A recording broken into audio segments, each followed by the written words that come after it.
Jesus Christ, you people suck. Wow. Wolverine wanted to be in this. Back in the days when we played video games, it was hardcore for the nerdy and lazy. Now things have changed and all our video games are also for the casual and lady. But that's okay, you know the score.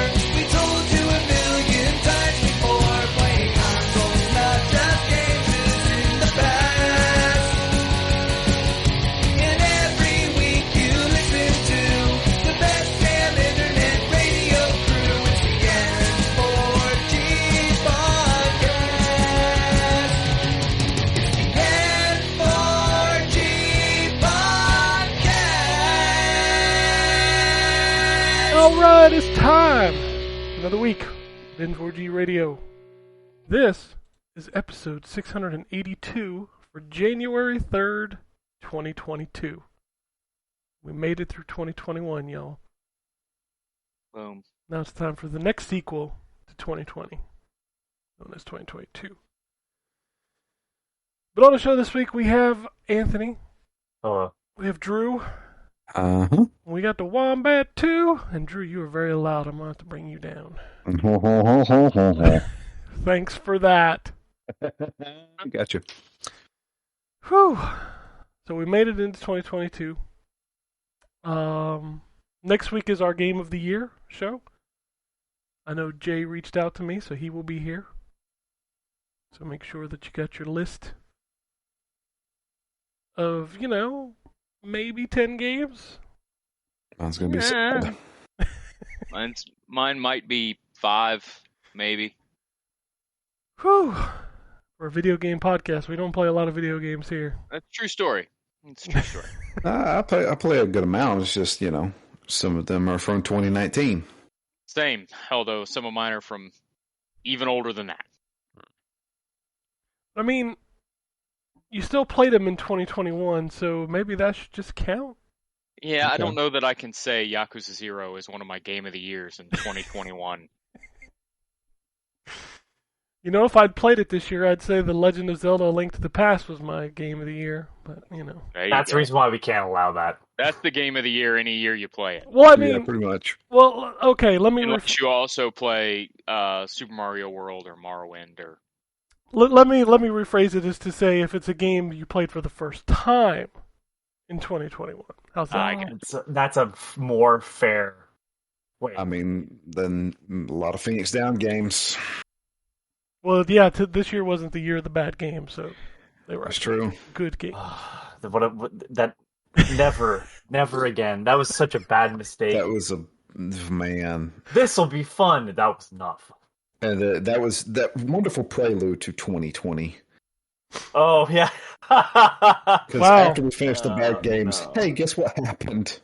Look what you did, Drew. Look what you Look what you caused. did. We started a pandemic. You That- brought this about. I think those were the seals that you broke when you played those games. I was gonna say we it's actually the plot of Gene Rain, and we just didn't realize it because it's fucking terribly written.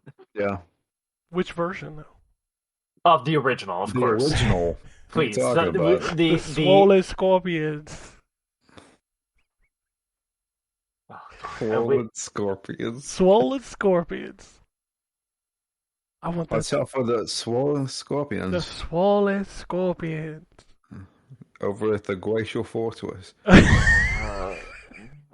The only level you ever saw in Omega 5. Yeah, because the game's hard as shit. No shit, man. I never saw level. I think I made it to level 2 once. Good lord. Alright.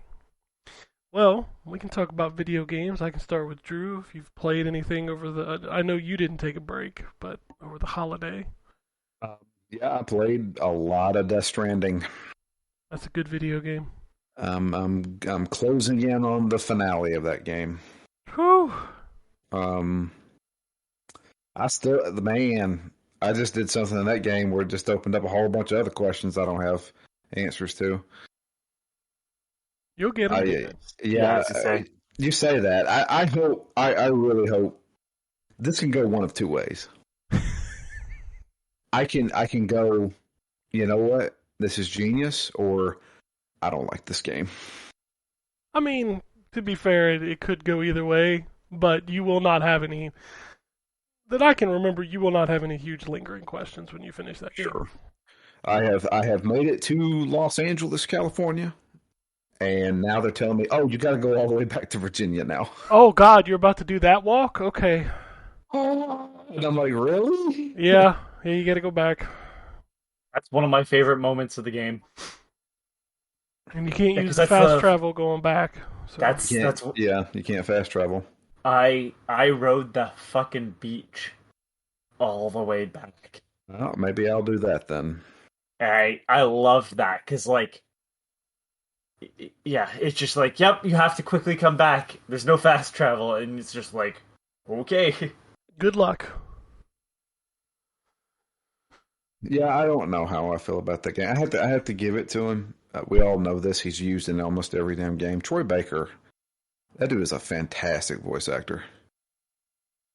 The way he played Higgs is fantastic. Just about every character he does is fantastic.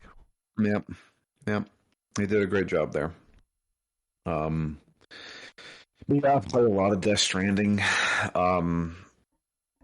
Honestly, it's been me.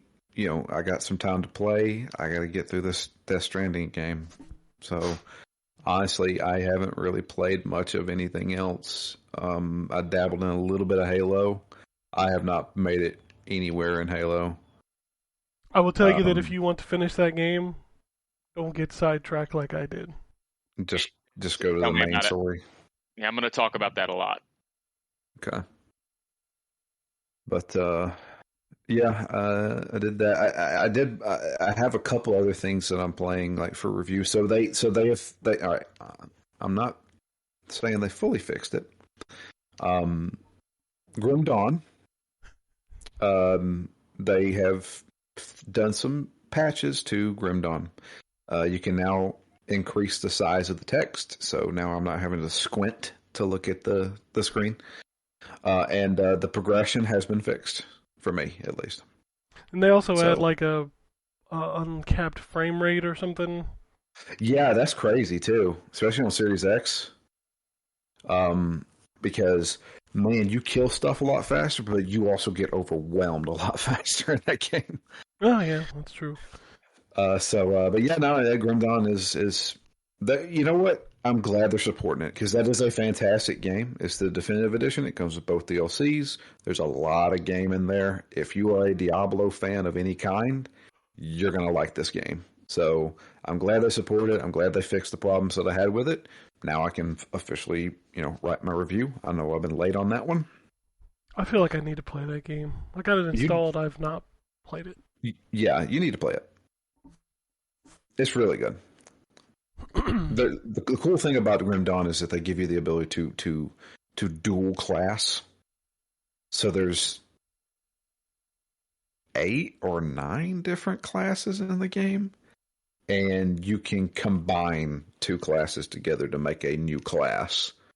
And going through and finding synergy. So like I started with a shaman who's really good at like electrical damage.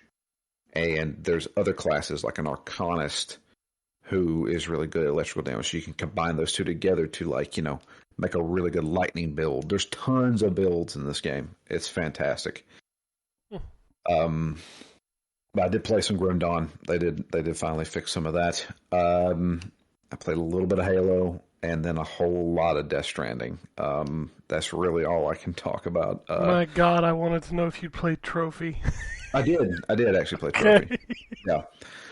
So yeah, that's another one I guess can talk about. It's already out, right? Yeah, it's out. Okay.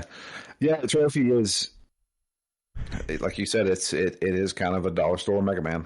It totally is a dollar store Mega Man. It is. I don't think it's not bad.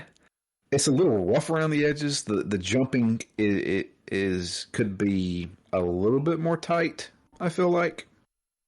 But I feel like they were trying to go for the whole, this feels like an NES game, like to the slowdown mechanics and stuff like that. I don't know.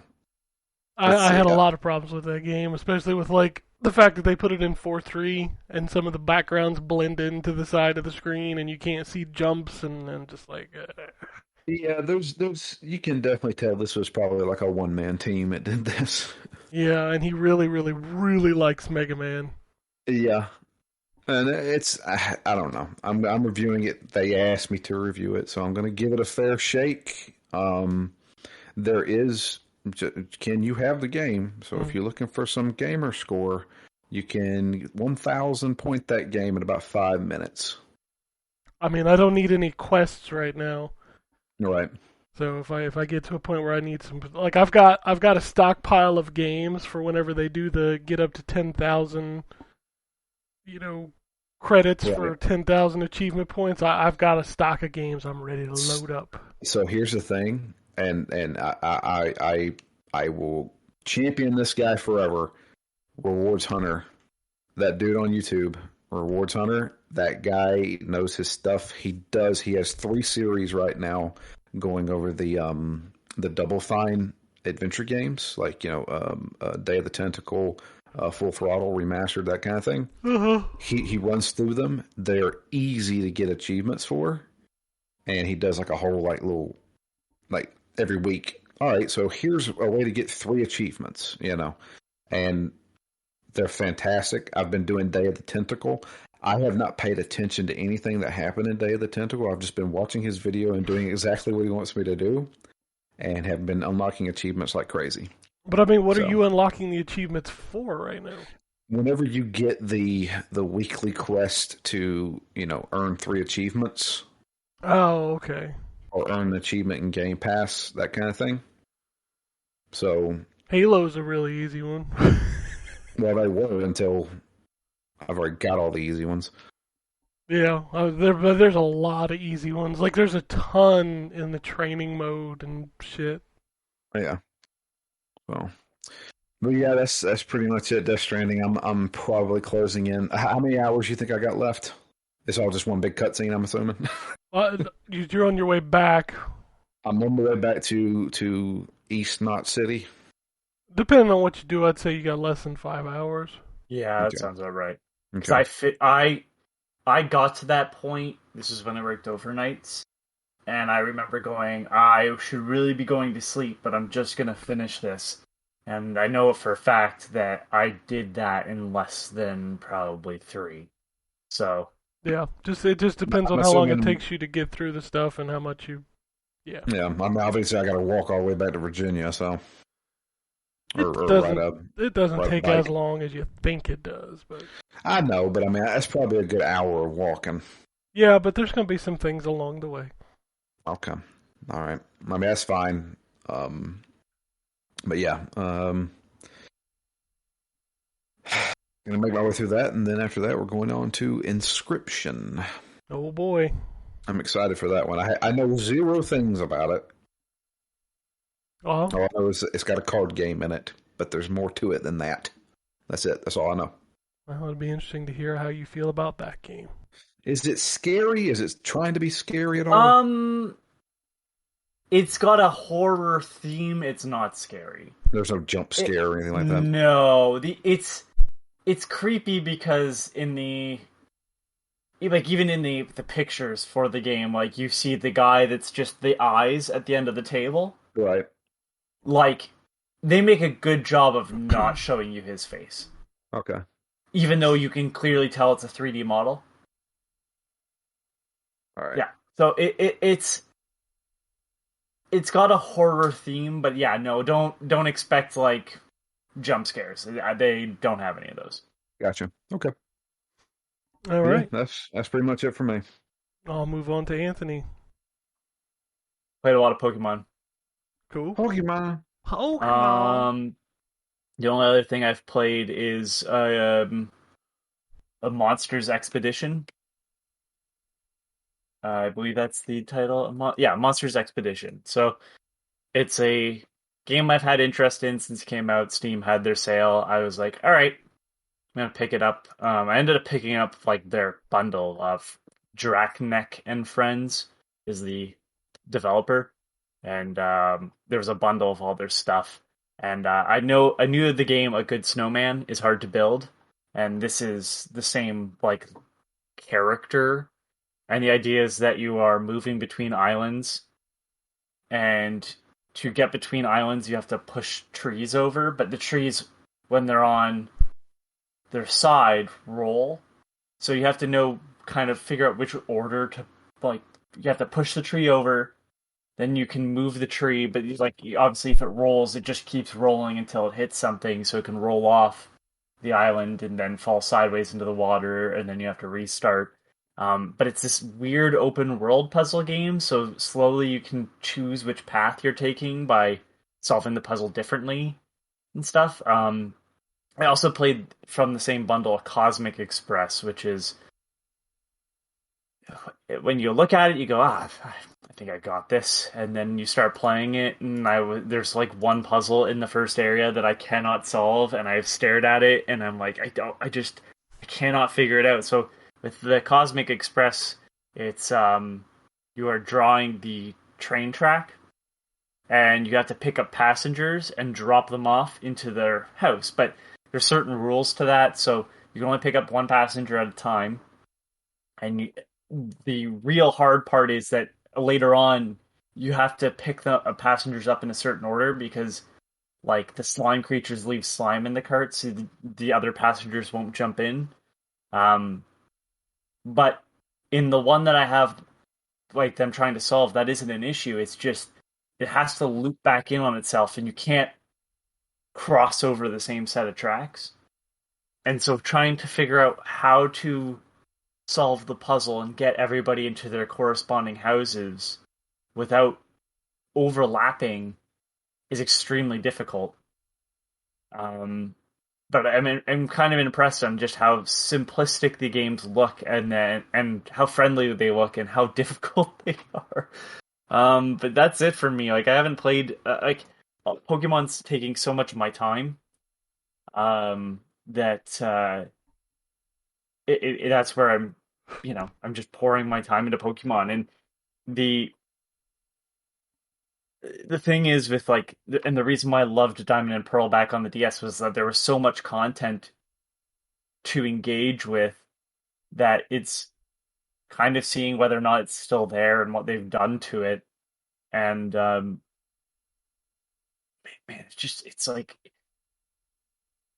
you gotta make sure that the friendship is up so certain Pokemon can evolve, but then at the same time, like, ribbons give bonuses to Pokemon in the competitions. The competitions increase stats slightly if you are doing well in them, but they're not battle competitions. They're like coolness competitions and cuteness competitions. And like, you feed the Poffins, and the Poffins you need berries, and the berries need to be planted. And the berries are all over the place, but then you can get berries by like having Pokemon follow you and being happy, and sometimes you'll just be like, what's that you have? And you get a special berry, and like there's all these little things, like, just to explain how kind of in-depth Pokemon Diamond and Pearl got. There's a Pokemon called Spiritomb, and to get that Pokemon you need a special like key, and you can get the key by digging underground, which is its like own separate mini game area. At least in this version, there's Pokemon to catch down there. In the original, it's like you can just dig up fossils and gemstones and stuff.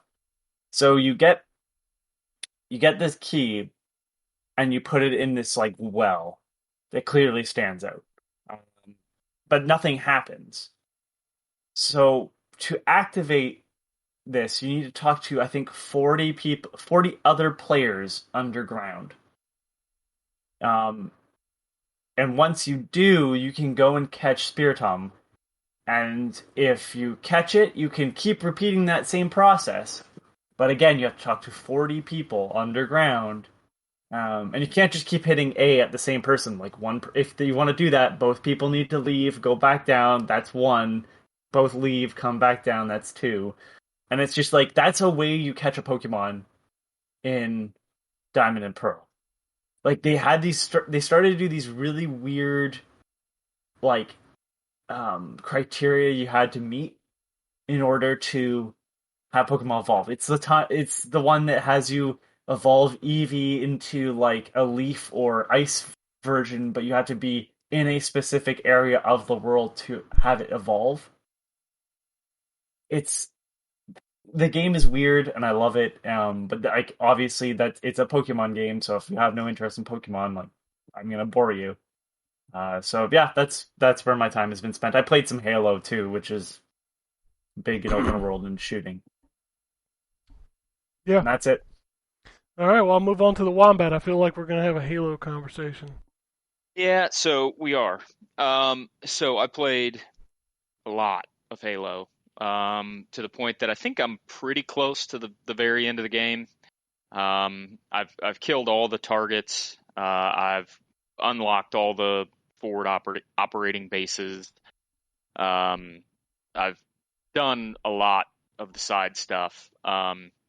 As Ken mentioned, there's a lot of it, and I sort of gave up on a lot of it, quite honestly, because a lot of it's just not that interesting. Yeah, it's a lot of fluff.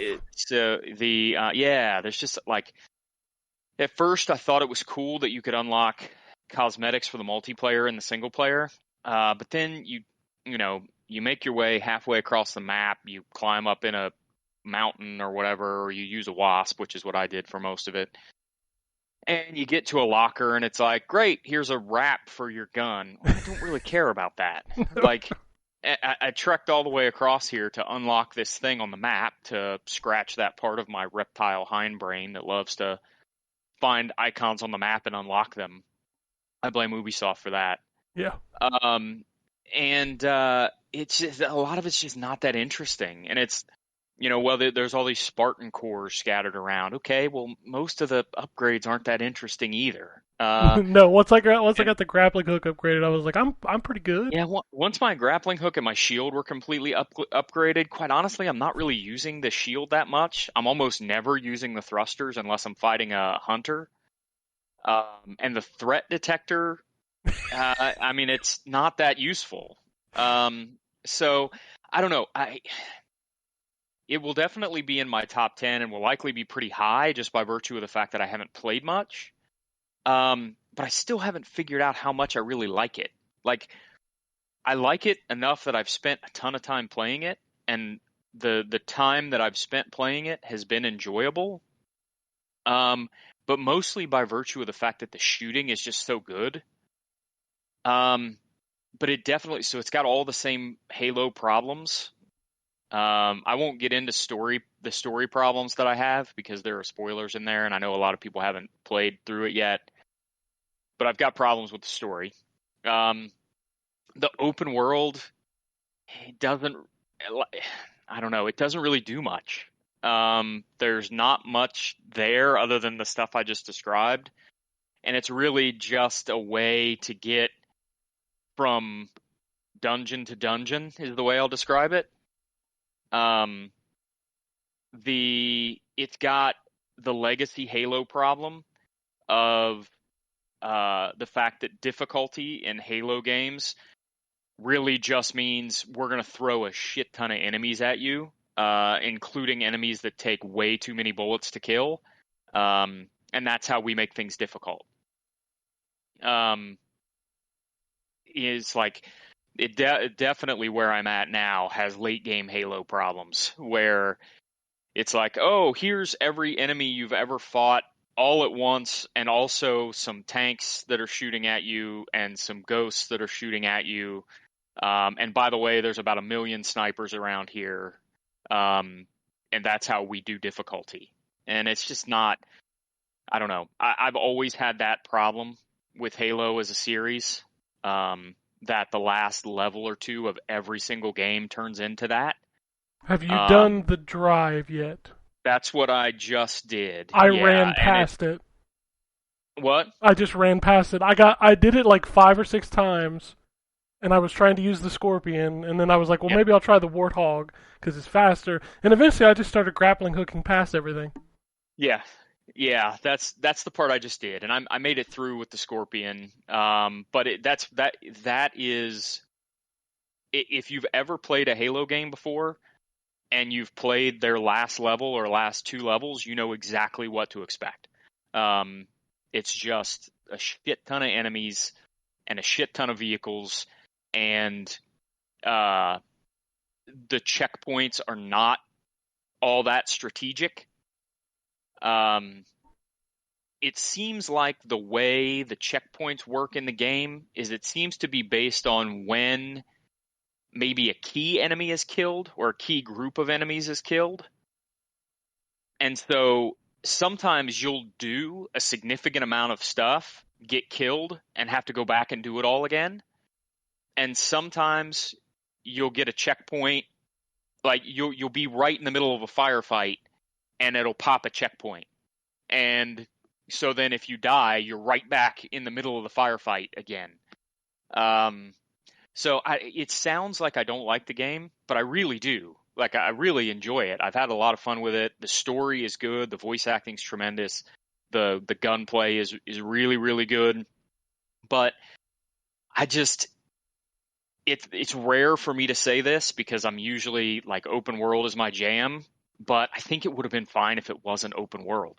If it was just another sort of linear Halo game, I think it would have been fine. Yeah. Because the open world doesn't really do much, except for, again, it's like they tried to graft an Assassin's Creed game and a Halo game together. And so it's like, oh, here are these bases that you have to kill everybody to unlock, and then they turn into fast travel points. And here's a whole bunch of stuff for you to find around the map. And we're going to give you an objective that's over here, and then, okay, now this objective, you have to do these 3 things that are scattered over this area. So it gives you an excuse to have to traverse from one place to another.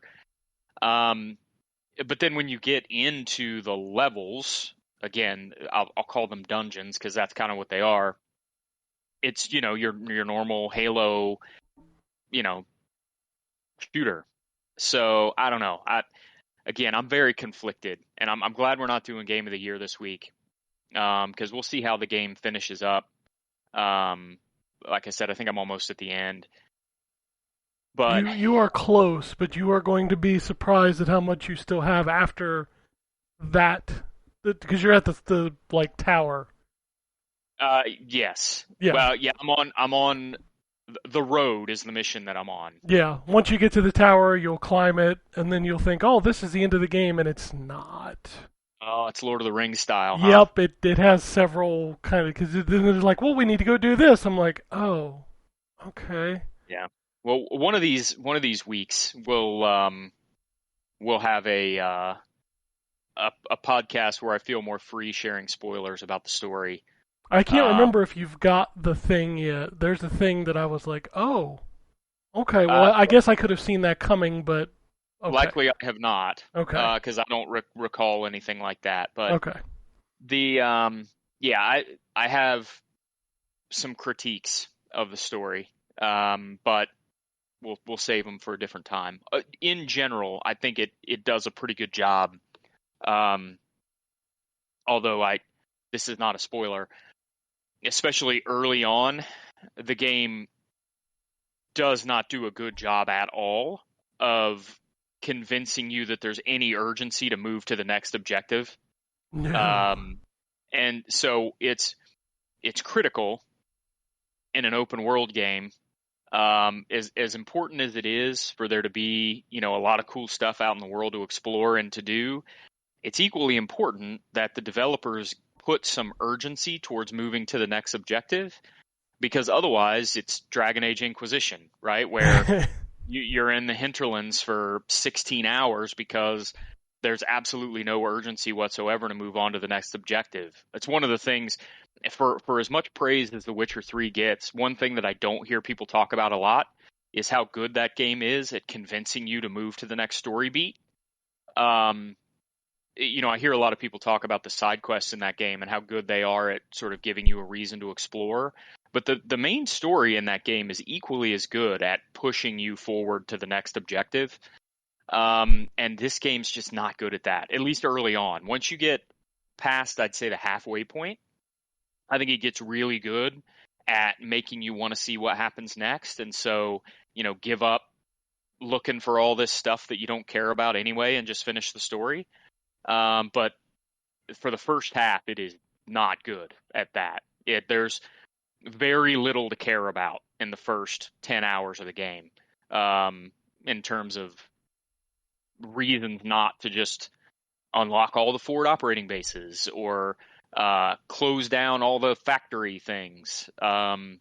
It's, and maybe that was their intent. I don't know, but Yeah, you can either tell. You can tell when they wanted you to start going forward because the weapon won't shut up about going to the yeah, structure. she won't shut up. Yeah, that's true. So one thing I will say is that I think they, and again, I'm not through the story yet, but they absolutely nailed the interaction between Chief and the weapon, and just the weapons character in general. They absolutely nailed. They, again, I don't want to get into spoilers, but there's just some stuff in the late game connected to that interaction that is exceptionally well done. And that was story was a concern of mine, and so I'm glad that they seem to have done a pretty good job with it. Yeah, I enjoyed the story, especially the ending. I felt really good about Halo again as a story and like as a game. But you're right. This game is a bad open world game that is saved by the fact that it's so fucking fun to play.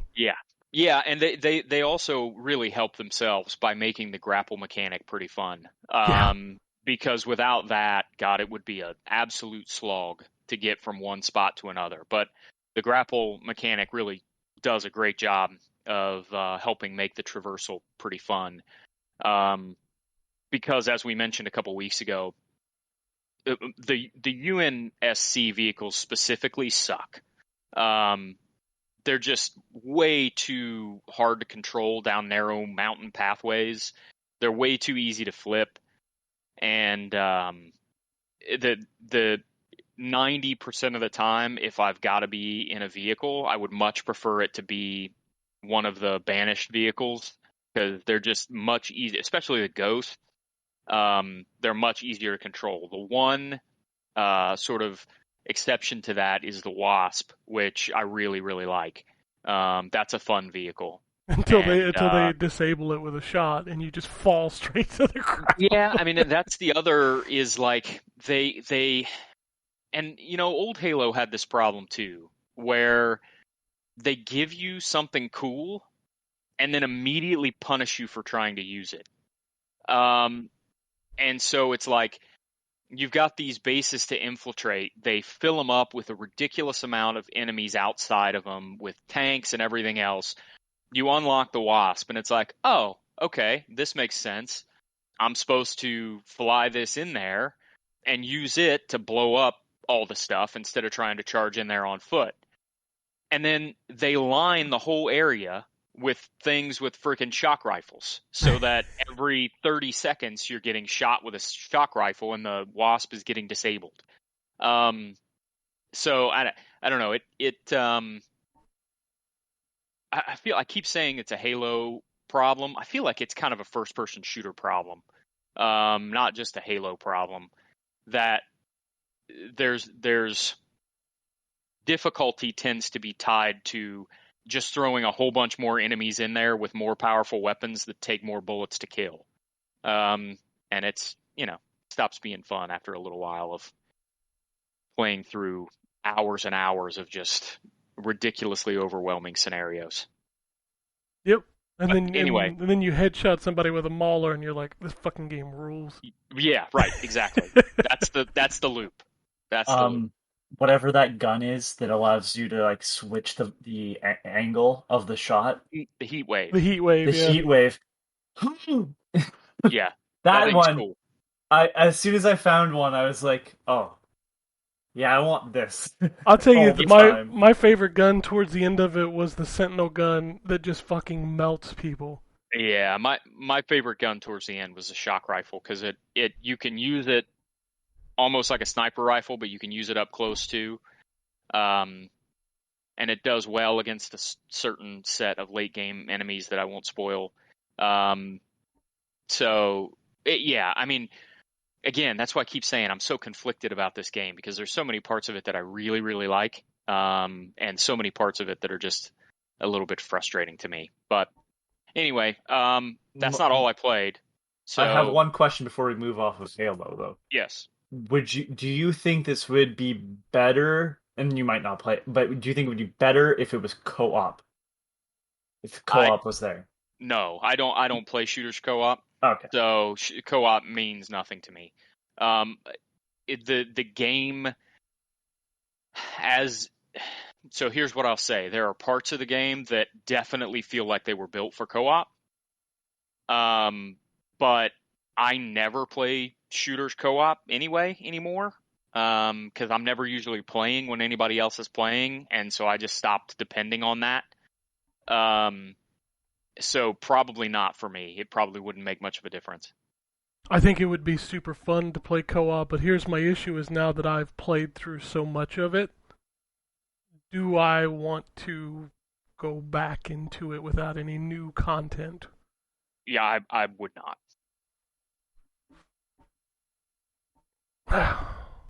I hope they add some. I do. Which I'm sure they will. It's Halo Infinite, it's Halo Forever. Yeah, I'm confident we'll get more content. Yeah.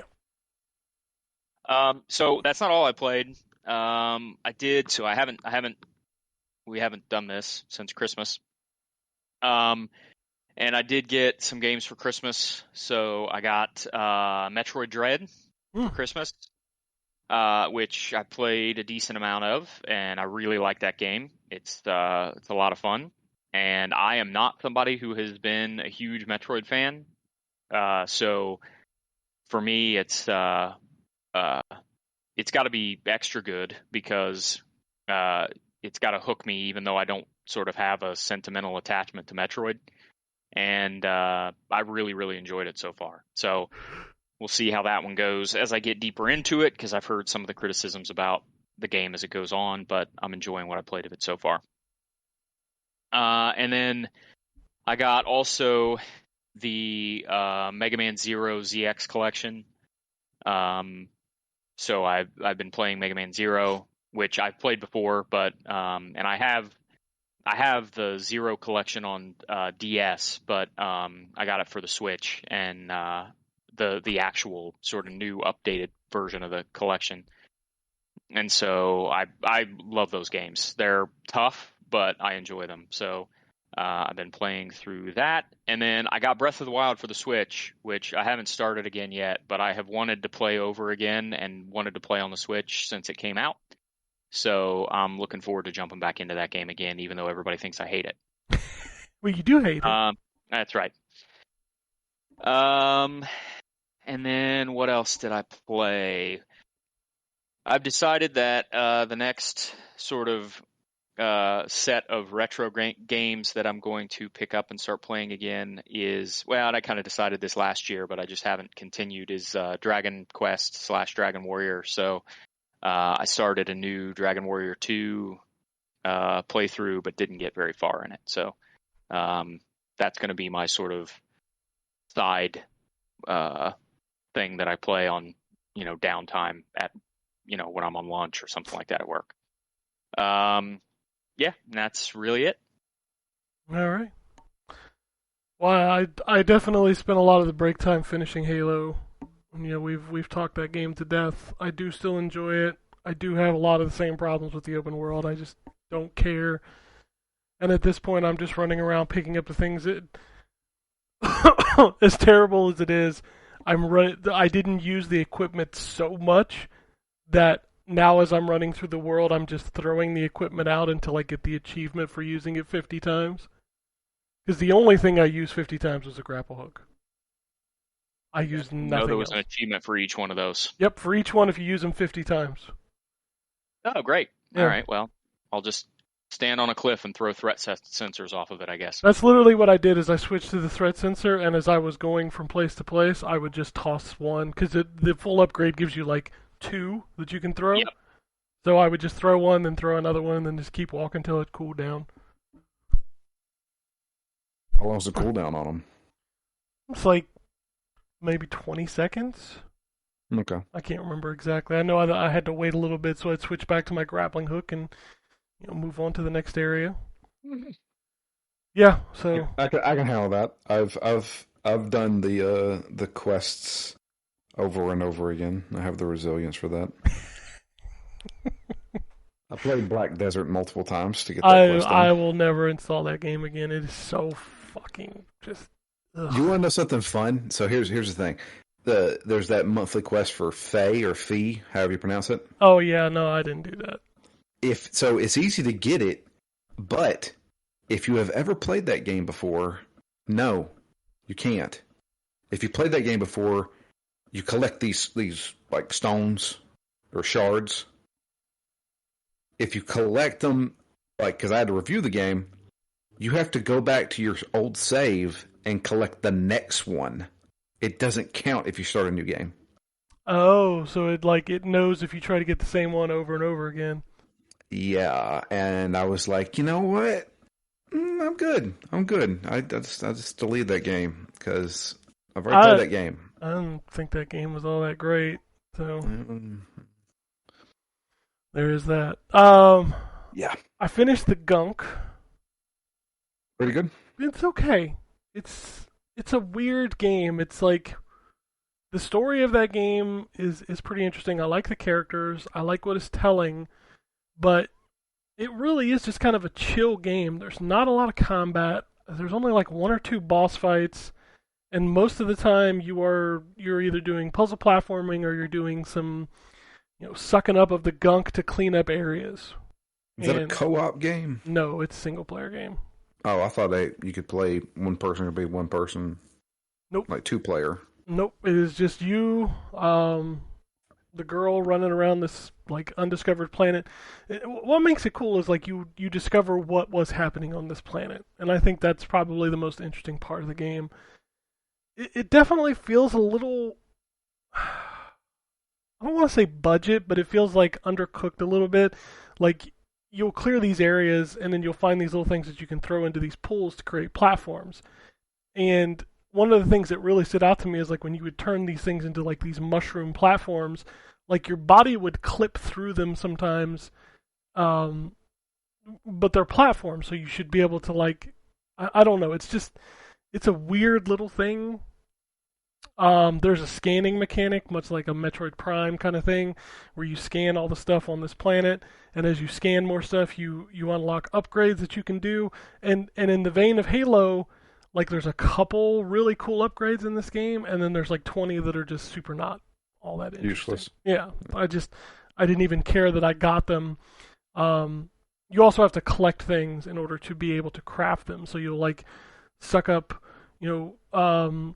minerals or organic compound on the planet in order to be able to upgrade these, but you also have to scan to unlock new versions of these. And it's got all the tropes of a video game. It's very chill. It's not extremely hard. It's also not very long, so if you're looking for kind of like a short experience, I think it took me like 5 or 6 hours to finish it entirely. Okay. Nice. Yeah. It's a decent game. It is the quintessential Game Pass game. Okay. Yeah. So it's a good weekend game, probably. Exactly. Pick it up on Friday, you'll be done by Monday, and you'll be like, that was fine. I've got it installed. Maybe I'll play through it. Yeah, it's not a bad game. I did enjoy playing through it. I picked up a couple games on the indie sale on the Switch. I picked up Oddworld, Stranger's Wrath, because I always enjoyed that game. I'd been waiting on it to come to something else, because I was very terrified of the Switch version, but I do have to say that game runs it like really well. I want to say it's 60, maybe it doesn't hold 60 all the time, but it feels really good and it looks pretty slick on the Switch. So I was impressed. So Stranger's Wrath? Yeah, the first person, the one that has the big twist that everybody doesn't know about 20 years later or whatever. Yeah. Yeah, we did that for Phoenix Down. I like that game. That is probably my favorite Oddworld game, truthfully. That is the only Oddworld game I've ever played. It is unlike any of the other ones. Yeah, and that's the reason why I actually played that one. Yeah, but I'm pretty happy. I think I got it on sale for like $7, and I was like, okay, well, I want to own this because the only other version I own is the original Xbox, and I can't play that anywhere. And I also picked up Panzer Paladin. Speaking of Mega Man style games, this is very much here is a laundry list of villain enemies that you have to beat, and when you beat them, you get their weapon. Kind of 2D platformer.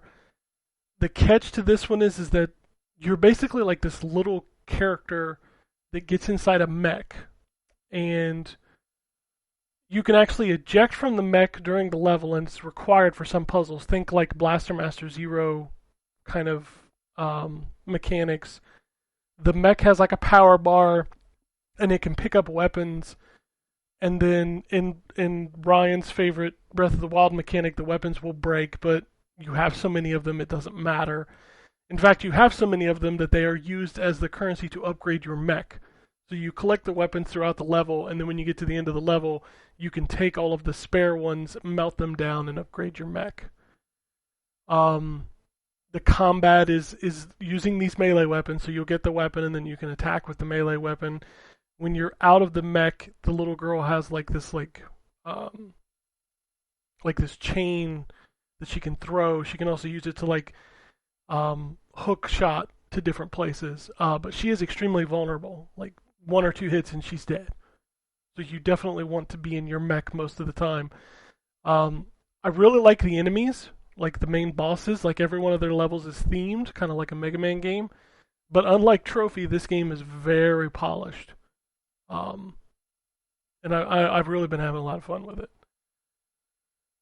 And then, so I finished Halo and the Gunk. Those were 2 of the 3 games I wanted to finish over Christmas break. The third was Kena, Bridge of Spirits. What was the game you were just talking about, Ken? What was the name of it again? Panzer Paladin. It's only on Switch as far as I know. Okay.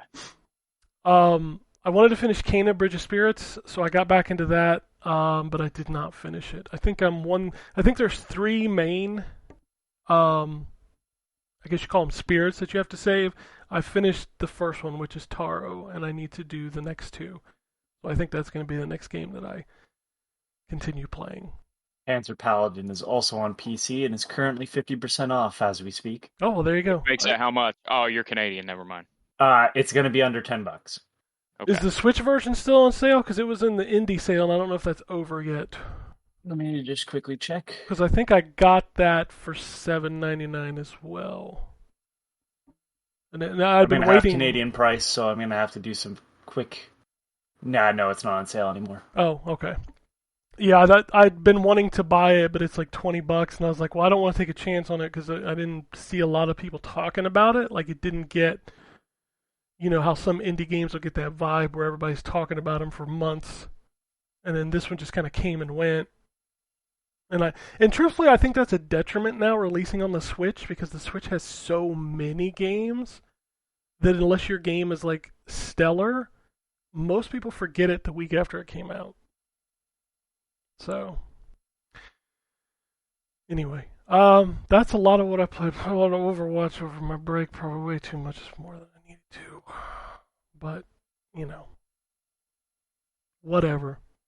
I did get myself to play that anymore. I know you quit. Good for you. Wish I could, but every time I think I'm done, they pull me back in. God, man, I can't even. Like, I know it's the Christmas thing going on. I just don't care. Like, the last thing I did, I played during Halloween, and that's the last time I booted up that game. Well, I mean, if you were looking to do the Christmas stuff, you're fucked. You've already missed the first 2 weeks, and there's only 2 days left. I don't care. In fact, I'm borderline going to probably uninstall that game. Well, good for you. I'm legitimately happy for you. As the trolls on Twitter always said, I'm going to officially say it: dead game. Just because you stopped playing it doesn't mean it's a dead game. I think it's a dead game because they haven't brought anything to it in 2 years. But what's funny is you still have no problem finding matches. That's true. There's a lot of people like me that can't stop playing this fucking game. I mean, I'll be the first to admit I think Overwatch is one of the best games that's ever been made, because it really is. I mean, it's holy crap. I mean, it's the most played game for me of all time. Yeah, me But- too. But I just, man, it's like there's so many other things out there that I could be playing right now. But see, that's my problem. Is a lot of times I'm like, look at all these games I can play, and I'll boot it up, and I'll play it for 20 minutes, and I'll be like, I'm just not having that much fun. And then I go play Overwatch for like 2 hours.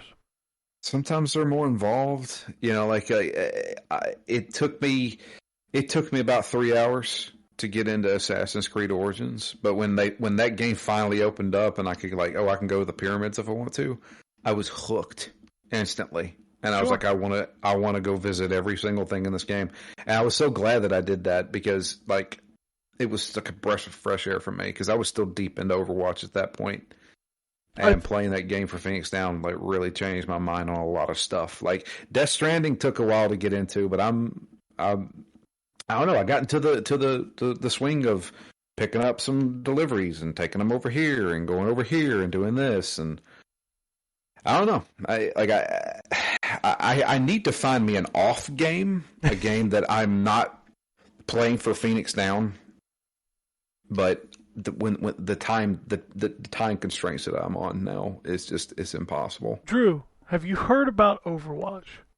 I don't want to play Overwatch. Just kidding. I need to find something other than Overwatch. In fact, this conversation has officially made me. I'm going to uninstall Overwatch off my Xbox. I'm proud of you.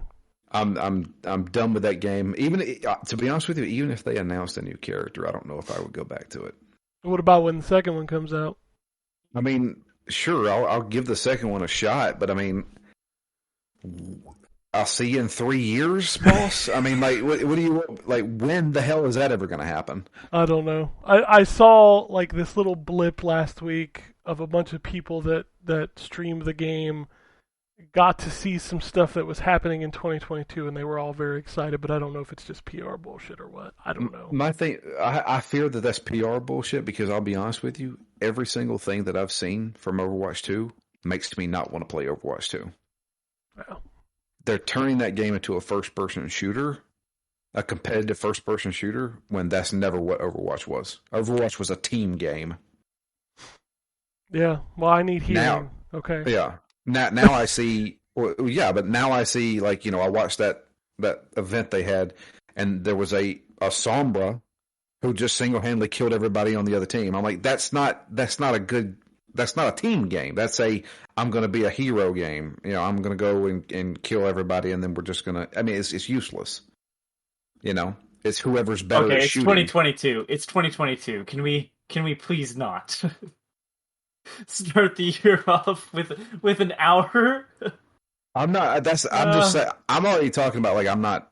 I'm I kind know. of done. I'm done with it. I'm the only one left, Anthony, so Good. I Thank try fuck. not to talk about it anymore. Yeah. I can't help we it when could- it we could go back dominates. to Destiny if you want to. Hey, you guys talked about Destiny a lot. We did talk about Destiny a lot. I was addicted to that game for a long time too. Yeah, and I didn't even play it, Dave is still addicted to that game. That's what I'm saying. Is you can't. Some people just get addicted to games and they can't stop playing them, and this is the one for me. And I can't believe it's been 5 years. This is crazy to me. I have never played a game that long. Haven't either. But anyway, yeah, I spent a lot of time doing. I did get to binge a bunch of stuff, which was fun, and I'm pissed that the Boba Fett show isn't bingeable. Fucking Disney. Do that weekly bullshit. What all did you watch? I watched Hawkeye. Pretty good. Which Wombat, you will be happy to know that is the best Marvel show in my opinion. I thought that was fucking excellent. That's Really? good to know. In 6 years, when I finally catch up and am able to watch it, I'll keep an eye out for that. I hope it doesn't get spoiled for you. Yeah. So Hawkeye, you think was better than Loki? Yes. Loki's Really? probably my least favorite one. Really, I freaking loved Loki. No, I think Hawkeye is... And you know what's funny? It's not because of him. I was about to say you hate him. Yeah, I don't like Jeremy Renner, and I don't like the character Hawkeye. But the other characters in that show are so good. Okay. So good. So Okay. I binged that. I binged Cobra Kai Season 4, because of course I did. I have yet to watch any of that. Oh my god. I can't convince my wife to. My wife does not give a shit. Oh my god, you gotta watch that show, Drew. If you have any love for the Karate Kid movies, it's so good. Yeah, I do, but I mean, whatever. I mean, it's cheesy as fuck, but it's so good. So is all the Marvel shit. Yeah, well, no, this is a lot cheesier than the Marvel shit. I don't really think you understand how cheesy. I mean, this show feels like it's still in those old movies. So it's almost like a parody of 80s stuff? Yeah, it's very cheesy. Okay. I mean, there's a scene where Johnny Lawrence is talking about being awake when he's trying to talk about being woke. Okay? His character acts like he's still in 1987. Okay. That show is so goofy. But I love it. I still haven't finished The Witcher. Good. Season. I'm 6 episodes into second season. That's where You're I'm at. close to the end. That's where I'm at too, and I'm just like, this has just been a slog. Really? You And thought that was you a and- slog? You and I completely disagree. I I do not. thought it was fantastic. I am so bored anytime that Geralt is not on the screen. I don't even like Yennefer in this show. I just do not. I do not think it's good. Man. I mean, I started watching it the weekend it started, and I am only on episode 6, and I finished Hawkeye in a day. Oh, man. Me and my wife finished The Witcher in 2 days. Yeah, we likely would have finished it already, but we're trying to watch around our kid. So Yeah, well, there is always that. I love the first episode. I love that character. I love that story. I have just been bored to tears since then. The only new character that I like in the season is Vesemir. I think he's cool. But man, So Ryan, you saw where they changed a lot of stuff. yeah, and you know what? It didn't. You know, my wife asked me if it bothered me, and it doesn't really, because I can, just like with Game of Thrones, I recognize that this is not the book. It's a television show that is based on the characters from the book, but it's not the book. So, you know, if there are major, huge parts of the story that get changed, I may feel differently, but generally speaking, I don't go into properties based on books expecting them to be the book, because it's a Right. completely different medium, right? And the stuff that works in the book may not work on television. So, and the setting of the books are not the setting, but the character, the way the characters are used in the books is completely different.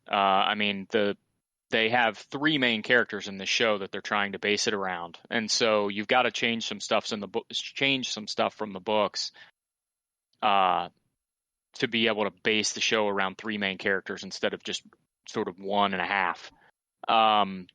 That being said, I thought the changes they made in episode 2 were unnecessary, but it didn't really bother me. Well, I am super glad that you guys love it. I have not been able to finish it. Did anybody watch The Matrix? I did not. I did not either, no. I have zero interest in watching that. Yeah, me neither. I'm not really a huge fan of The Matrix, so I it's love not, the first like- movie. Yeah, the first movie was good. Although, I don't know. I feel like the stuff that I... Uh-oh. Uh-oh. Ninja. You got ninja'd. Where'd he go? The stuff I liked in the past. He fell. He's still That falling that to this ninja day. is not letting him go. He's got him in the death grip, man. I know. Woo. Oh boy. All right. Well, Well, no, go ahead. on the subject of the Matrix, I spoiled it myself on it because, like Spider-Man, I wasn't gonna go. Oh wow, that to- ninja really got him. She gone. I wasn't gonna go to the theater to watch it. Like I'm so pissed about the Spider-Man situation because like I've already had it spoiled. yeah, and I wasn't I'm trying glad I to get spoiled it- it for myself. I wasn't trying to get it spoiled, but I'm No. not going to the theater. There's no fucking way not I'm either. going to the theater. So I No. spoiled The Matrix for myself, and all I'm gonna say is that when I read the synopsis, the first words out of my mouth were, "What the fuck did I just read?" Yeah, I feel like a lot of people like saw it and they're like, I don't, what? But I recently found out that the movie was going to be made with or without the Wachowskis, and I wonder if the whole movie is just a big fuck you to Warner Brothers, I mean, and that would be an interesting watch. if what I read yesterday is true, I might say fuck Warner Brothers at a point too. I'm not sure what you're referring to. The stuff about the Flash movie. Okay. I didn't read about that. Yeah. You ain't done them well yet, and now you're just gonna say fuck it. So you got ninja there. What were you saying? I was just saying that I wonder if the stuff that I thought was cool about the first Matrix movie, I would still think is cool if I watched it. I need to rewatch those movies to see if the first one, like you said, still holds up, and then if I have any more respect for the second and the third ones than I do in my brain. Yeah, I feel like the first one was really good, but then again, like the stuff that I remember from it is all the special effects stuff and not the actual movie. Yeah. So I thought the movie was okay. I've rewatched it probably about 4 or 5 years ago. I thought it was okay. And then of course I watched the second and third movie and I was like, wow, they really just fell off, man. I was like, ugh. Part of the issue with The Matrix for me is that the first movie has a lot of philosophical elements, and the other two have some, but are really not focused on it at all. I feel like I felt back then that movie was supposed to just be that movie. Like it was. Yeah. It's clearly supposed to be just that movie. And then they're like, no, it was going to be a trilogy all along. I'm like, bullshit.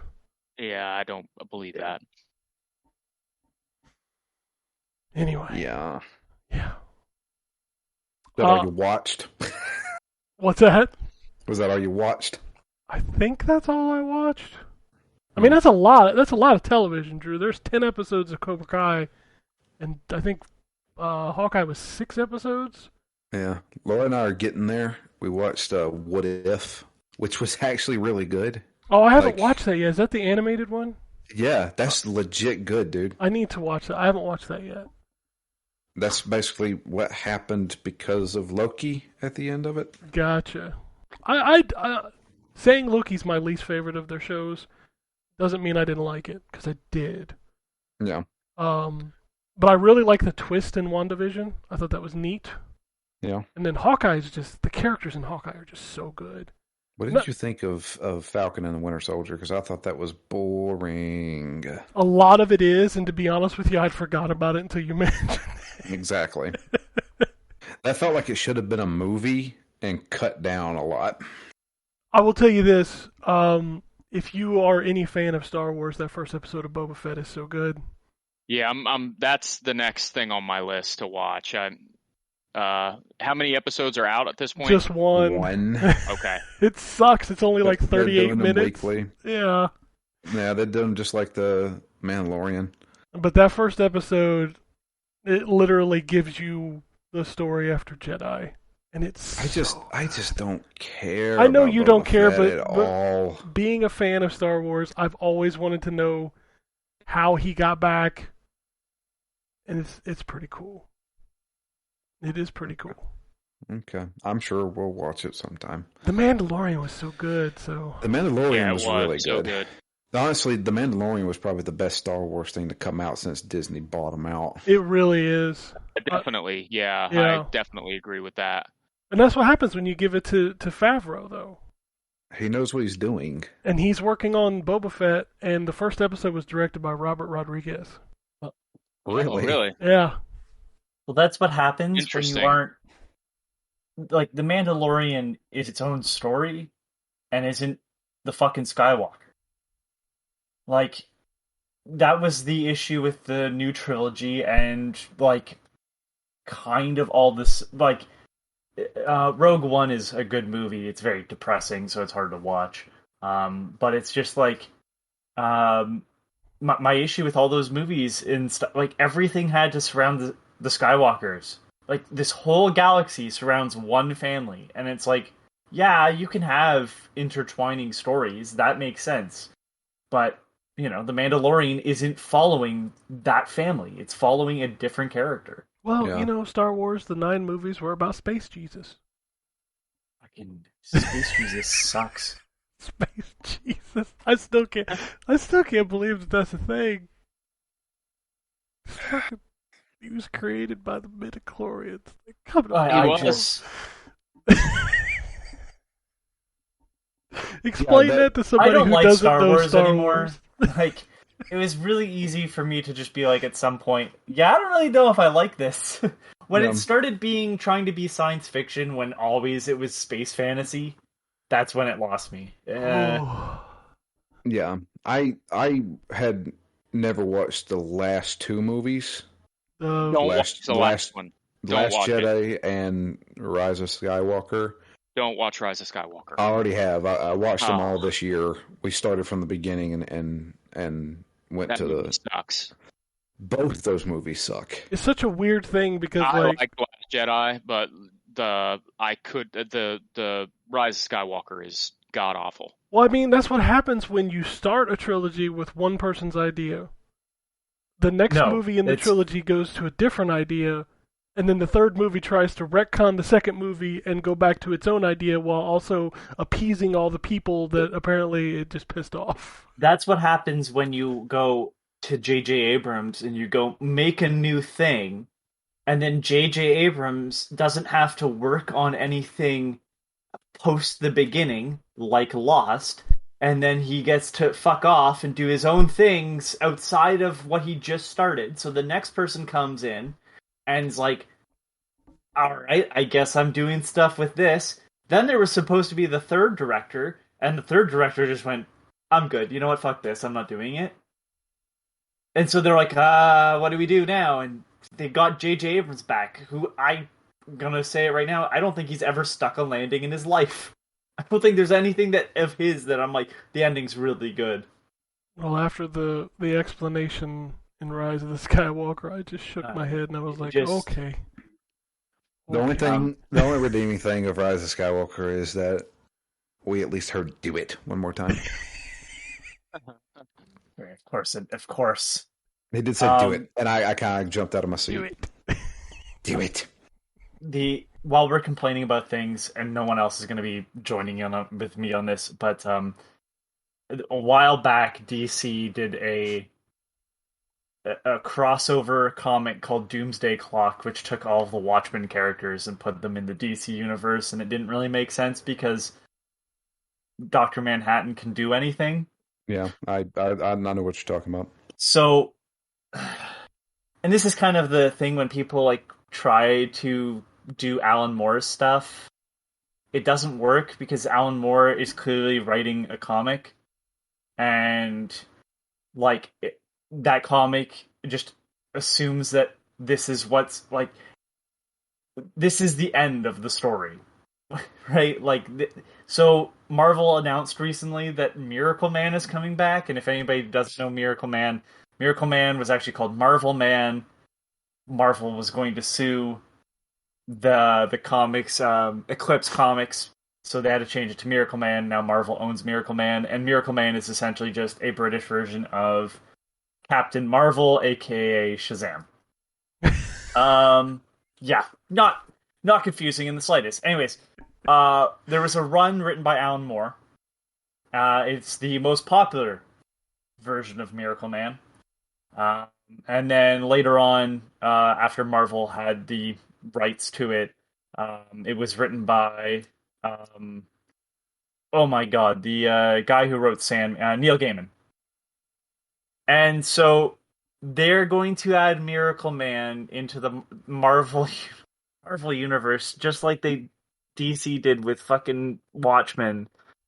And like, I'm gonna tell you right now, if you like comic books and you like deconstructions of superheroes, Miracle Man is way better than Watchmen. Watchmen is very good, but Miracle Man is like actual superheroes rather than like vigilante justice. And I died a little inside. I'm going to read it because I'm a whore and I want to see the train wreck happen. But good lord, like the plot only works because like in the universe, Miracle Man and his friends are the only superheroes. So adding him into a world of other superheroes doesn't make any fucking sense. But we're gonna goddamn try. So that's my rant about media and Marvel and pop culture and stuff. We're gonna try a fucking mess that didn't work with DC with a lesser known character and Marvel characters. Well, why don't you go back to your home on Whore Island? Is that an Animal Crossing island? Man, you just gave me an idea. Oh shit! You still playing Animal Crossing, Drew? No. Okay. No, I dropped off that a long time ago. Fell off a I'll cliff. go back. Yeah. All right. Game's still fun. Hey, that's all that matters. Yeah. I mean, I'm sure if I did jump back into it, I'd be like, oh man, I gotta play this every day. It's 2022, so games are going to start coming out again, although it is a very light week. If you got those new consoles, you can play Sword of Ellipsia. I don't know what that is, but Okay. I don't know what that is either. that is literally the only game coming to either of the new consoles that's not backwards compatible. Okay. PS4 and Xbox One, we've got The Guardians of Peace, Dead Cells, The Queen and the Sea, and Sword of Ellipsia is also coming to those as well. I don't know if it's Ellipsia because I'm seeing ELPISIA. I'm going to assume it's the same because it's coming soon. It's a Kemco RPG. That's why it doesn't matter. Yeah. PlayStation 4 is also getting Baseball 3-player cooperative edition breakthrough gaming arcade. The hell are you reading? Literally, there's also another one, Racing 3-player Just- cooperation edition breakthrough gaming arcade. I don't know what those are. We've also got ZJ, the Ball Challenge Level 3C. I Ball literally am not Challenge? making this shit up. Oh my god! Oh! Okay. Breakthrough Gaming Arcade! Oh my god! Is Wait, it a original- completely different kind of ball challenge? That was a different game. No, but so there are all these like black and white sort of like fake vector graphics games. Oh But, god, I'm looking at it now. Okay. Each game represents a biblical truth such as perseverance, self-control, determination, and more. Oh, great. Christian-themed video games is what they It's- are. Bible stories or whatever that game was on the NES. Oh my god. Yeah, the Dude, you should Wisdom look at tree. you should look at these screenshots. Holy shit. That's what these are. Oh. These are Oh. gold. Okay, so those are coming to PS4 this week. We've also Get me a review code. we're also getting Arcade Archives, Super Pac-Man, and Demon Gaze Extra. Just for that extra Demon Gaze. For the Nintendo Switch, you're getting Biker Garage Mechanic Simulator. Crumble. Oh shit! Freddy the Fish 3, The Case of the Stolen Conch Shell, Oh, sweet. and Putt Putt Travels Through Time. I would totally play a fucking Putt Putt game on the Switch. Especially if it's traveling through time. No shit, man. Arcadia Fallen, Breakneck City, McDroid, Epic Dumpster Bear 2, He Who Bears Wins. Okay. Okay. Whew. Heaven Dust 2. Now, notice that's the sequel to Epic Dumpster Bear, just in case you did not catch that part. Justice Chronicles, Team Fight Manager, Theater of Sorrows, and Warshmallows. Warshmallows. Marshmallows. Warshmallows. Is that how Sean Connery says marshmallows? That might be the way he says it. Marshmallows. Warshmallows. You're Whew. the man now, anymore. dog. All right. There's not a lot of news, but I got a couple big ones. Well, I got one big one and some other ones. Okay. Go through these. Your PlayStation Plus free games for January are Deep Rock Galactic, Persona 5 Strikers, and Dirt 5. Song of Five Strikers is a good game. Yeah, well, now you get it for free. Games with gold for the month of January include Neurovoider, which is a twin-stick shooter, Aground, I don't know what that is. The 360 games are some hotness, though. We got Radiant Silvergun and Space Invader Infinity Gene. Both excellent games. As I say, Space Invaders Infinity Gene is probably the best Space Invaders game.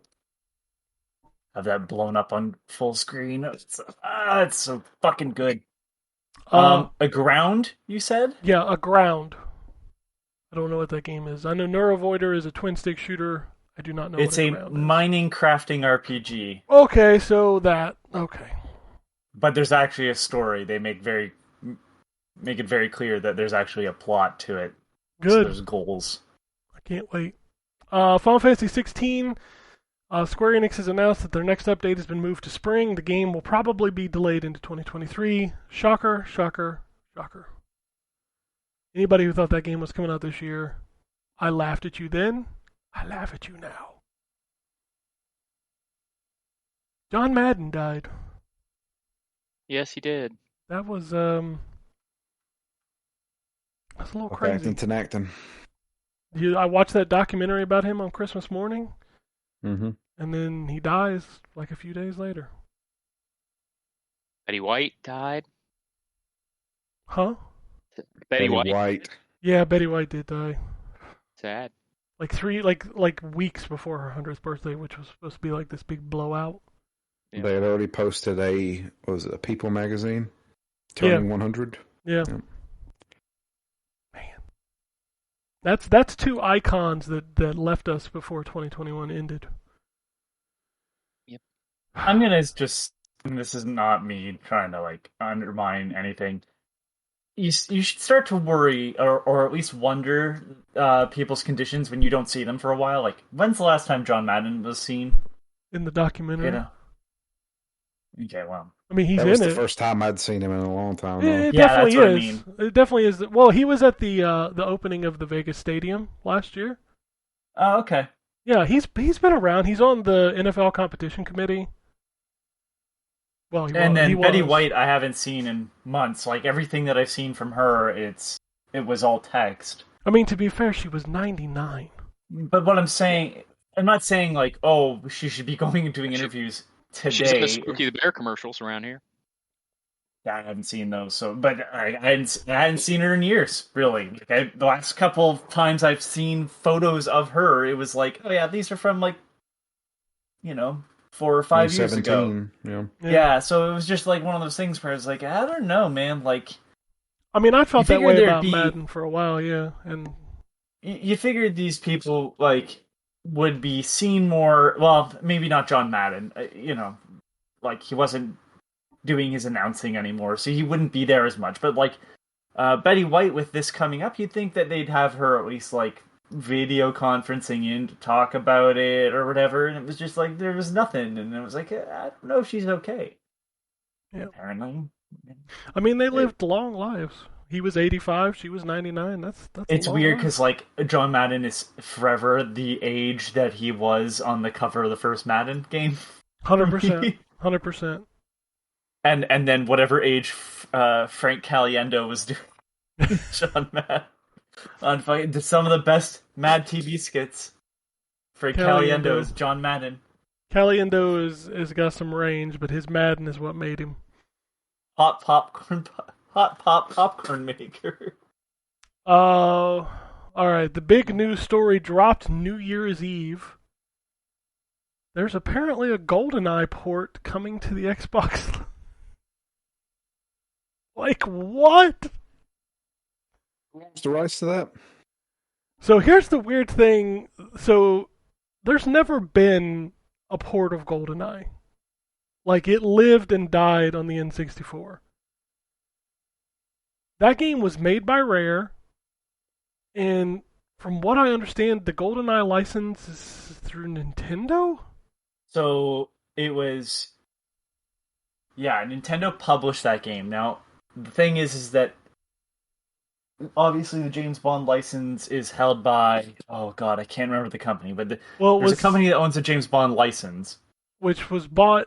Well, no, MGM was No. bought by Amazon, but they don't have the rights Have- to James Bond. They are still borrowing the rights Yes. from Eon Films. That's what it's, I believe, called. And so then there's the license for the video games, which at the time Nintendo had. That's the reason why there's two rare James Bond games. The really better than it should be Game Boy game and GoldenEye. And then, yeah, so Nintendo published it, but then the rights transferred to EA, and then it was Activision. Yep. And Activision actually did a GoldenEye. Yeah, remake, but couldn't Remake. use any of the actors likenesses either, because those are all owned by the actors. Yeah. So this Yeah, is a weird thing. No fucking clue how that's gonna work, because like that's Nintendo. I mean, Microsoft may have the James Bond license. Maybe Eon Productions now just is like, no, we're doing the Marvel thing and we're just gonna license it out, because they actually don't. Because what the Hitman people are working on a James Bond game. So I don't know if anybody specifically has the license right now, or is But- if Eon's Think about this. Isn't it rumored behind the scenes that Microsoft's talking about picking up IO, and maybe that was kind of like a backdoor deal? Well, I think it's twofold. I think maybe it's that, and it's also the fact that you remember that Microsoft gave Nintendo permission to put rare characters in Smash. Mhm. Maybe in that deal they were like, "Hey, give us the license to GoldenEye, so we can put this port out that we built years ago."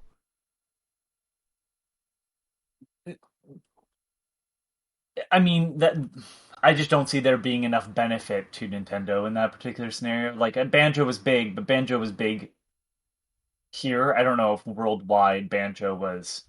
I mean, a deal's a As- deal. What as is Nintendo going to do well- with GoldenEye? They can't Well, because Microsoft you're owns right. Rare. You're right. My thing is, I wouldn't be surprised, just knowing how willing they are to do things with Nintendo. I wouldn't be surprised if this 360 port, right, that probably runs as an emulated thing but can't run on a 360, if they port it to Switch too, because they put Ori on there. It's You know what I possible mean? If that it can this run, comes to I wouldn't be Switch. surprised. Yeah, I wouldn't be shocked if this comes to Switch. It is an Xbox One game according to the achievement list that was dropped, so it's not exclusive to Series X. It's going to be on both. I wouldn't be shocked if it comes to Switch. My question around this is this that port that we saw last year, or is this something else? I don't know. I'm gonna take a wild guess and say it's probably the same port. It's How probably, close is it, 4 though, if the achievements have already 4J. shown up? Like, is Microsoft going to announce it this that's week? that's the reason why I'm thinking it's already. And like, not to get conspiratorial here, but like, was that leak a leak, or like, was it a controlled test to see if there was interest? I have to say that it has to be. It can't be a true leak, because here's the thing. Microsoft knows that you need to hide achievements, and the reason that this cropped up is because two Rare developers started earning achievements in the fucking game. No, I'm talking about the leak last year. Oh, Not oh. this. Yeah. Like, was that a leak? Because, I mean, that was a full game, and I know that the talk forever was like, oh, it was finished and couldn't be made, but like, that's a very weird pull that I feel would be very close to the chest rather than like something that would escape. How do you even question that, though? Like, that is one of the quintessential video games of all time. Yes, but like, the world has, this is 20 plus years later. Like, I know that I mean, people sounds still wanted Shenmue. weird. They sure as shit Why? weren't GoldenEye. Why would you do that? Why would you? We were talking about a good game, and you decided to bring up Shenmue just to shit on Shenmue. No, And, because like, I'm even showing you just like this if- is an unnecessary beating of Shenmue. If there's Like, even a remote interest in Shenmue, there's a huge interest in GoldenEye. yes, I understand that, but like, is it worth us going and getting the license and working all this shit out with lawyers? Like, that's where I'm wondering if that was the like, it's not the is this worth it? It's will this make enough of a ripple for us to go and get the license and all that shit, right? So, because it's just so weird that would leak out when they're an internal company, and I know that can happen. Like, that's not like totally, but it's just a very weird thing to have leak out last year, and then this year, like, suddenly there's achievements popping up and stuff, and it's just like, that's kind of weird. And the way that you had to use it, and you could only run it off of an emulator. I don't know. It just, like, in hindsight, that seems kind of odd to me. All I know is I'm going to play the fuck out of it. It's going to be on Game Pass. Awesome. Fucking GoldenEye. We've been trying to get GoldenEye since GoldenEye died. Maybe we can finally fucking play it. Because I don't know if you've played that N64 version recently, but Gotta plug in that second controller, get actual dual stick aiming. I mean, I bought Far Cry 5 just to play the recreations of GoldenEye levels. That's what I'm saying. Like, we've been wanting to play GoldenEye for a very long time. And Microsoft's already built Perfect Dark on the Xbox 360, and it worked great. So let's do some slappers. Let's do some prox mines. What's up? All right, I got two emails. Play his odd job. You're a piece of shit. I got a couple emails that came in over the holiday break. This first one comes from Daryl, and it's titled "Merry Fucking Christmas." Hello, all. Merry fucking Christmas. None of that happy holidays BS. Just a few things. Long email, sorry. Ken, you can set up your Switch to be your home console. Then you won't need to be on the Wi-Fi and have it check if a game can be played. If you only play at home and don't travel, then it's okay to have it be the secondary console. If your kid takes it to school or out, who takes their Switch to school? Does anybody do that? I mean, I'm sure somebody does. I would not. I wouldn't let my kid do that. No way. If he takes it to school or outside, then you probably should just have him have it be the home console. Yep, that's what we did. His console is the home console, and anytime I boot up a game, it says checking to see if you're allowed to play this. And as long as I'm online, I'm allowed to play it. NFTs are, man, I always did not want to say this on the show. NFTs are the next loot boxes and are so effing stupid. Diablo 3 kind of did this with the auction house back in 2012. It failed miserably and broke the game. You could sell the items you find in the game to other players and buy them from others as well. It defeats the purpose of grinding and finding loot. The experiment failed quickly. Game companies get a percentage of sales, and shareholders see this as money to push to get them added in. Unless I'm mistaken, I don't see this as much different than typical cosmetic microtransactions. Real NFTs are one-of-a-kind digital item that can be sold to gullible, stupid morons for stupid dollars. For stupid dollars. Stupid dollars. Correction. They're not one-of-a-kind items. They are that one instance of a JPEG on a website. That is what you've bought. I can right-click and save it. And because you don't actually own any copyright, you can get fucked. That's what an NFT is. Did you see the video floating around of Keanu reacting to NFTs? I did not. Oh my god, you need to see that video. I'll find it in a minute. I saw hundreds of the same armor for sale from Rainbow Six Siege, I think, which was given away from Ubisoft. The only difference between them is that they were just numbered. In any case, stay away from all NFTs. Yeah. I have been hearing the outcry of Chris Pratt being cast as Mario in the upcoming Mario movie. I don't get the issue. Yes, he did say he wasn't going to try the Mario Italian accent. My theory, and I haven't heard anyone mention this, is that Chris Pratt will play the real-world New Yorker Mario with a New York accent. and also have Anya Taylor-Joy as his girlfriend along with other friends/enemies, Jack Black, Charlie Day, Seth Rogen, Keegan-Michael Key. You don't cast the biggest, most popular, most expensive actors just to be the voice of the animated character. Actually, yeah, you do. Yogi Bear. They will all then somehow jump into the Mushroom Kingdom, all computer animated like Sonic, and there the traditional characters will be extensions of them in the real world to an extent similar to how in Wizard of Oz the real people on the farm became characters in Dorothy's Adventure. Like the mean... What's that? Daryl. No. It's Illumination. You've gone too far. They're not that deep. They don't make deep movies, Illumination. They make Minions. They're fucking Twinkies with eyes. Alright? This is the same people that made, like, 3 or 4 Despicable Me movies and then made a Minions movie, and that's what they get their bread and butter. Like, it's not happening. They absolutely have paid these people just for their voices so they can put their names on a poster. Which is dumb, but that's exactly what they did. Because when I said Yogi Bear was voiced by Dan Aykroyd, and Boo Boo was voiced by Justin Timberlake, just so they could have their names on the poster. It's dumb. It doesn't make any fucking sense. Hollywood. So it's like in Dorothy's Adventure, like the mean Miss Gulch being the Wicked Witch in her dream. But Mario in the Mushroom Kingdom, I'm sure, will be voiced by Charles Martinet. He's listed in the cast on Wikipedia. So in a sense, Chris Pratt is Mario, but not the traditional Mario we know. Just makes sense, really. Charles Martinet is going to probably voice Wario, because he's voiced a bunch of other characters, but no, they're not going to double up on Mario. This isn't Marvel. My ADD is making gaming hard. I rarely finish games as I get bored or a shiny new game comes out.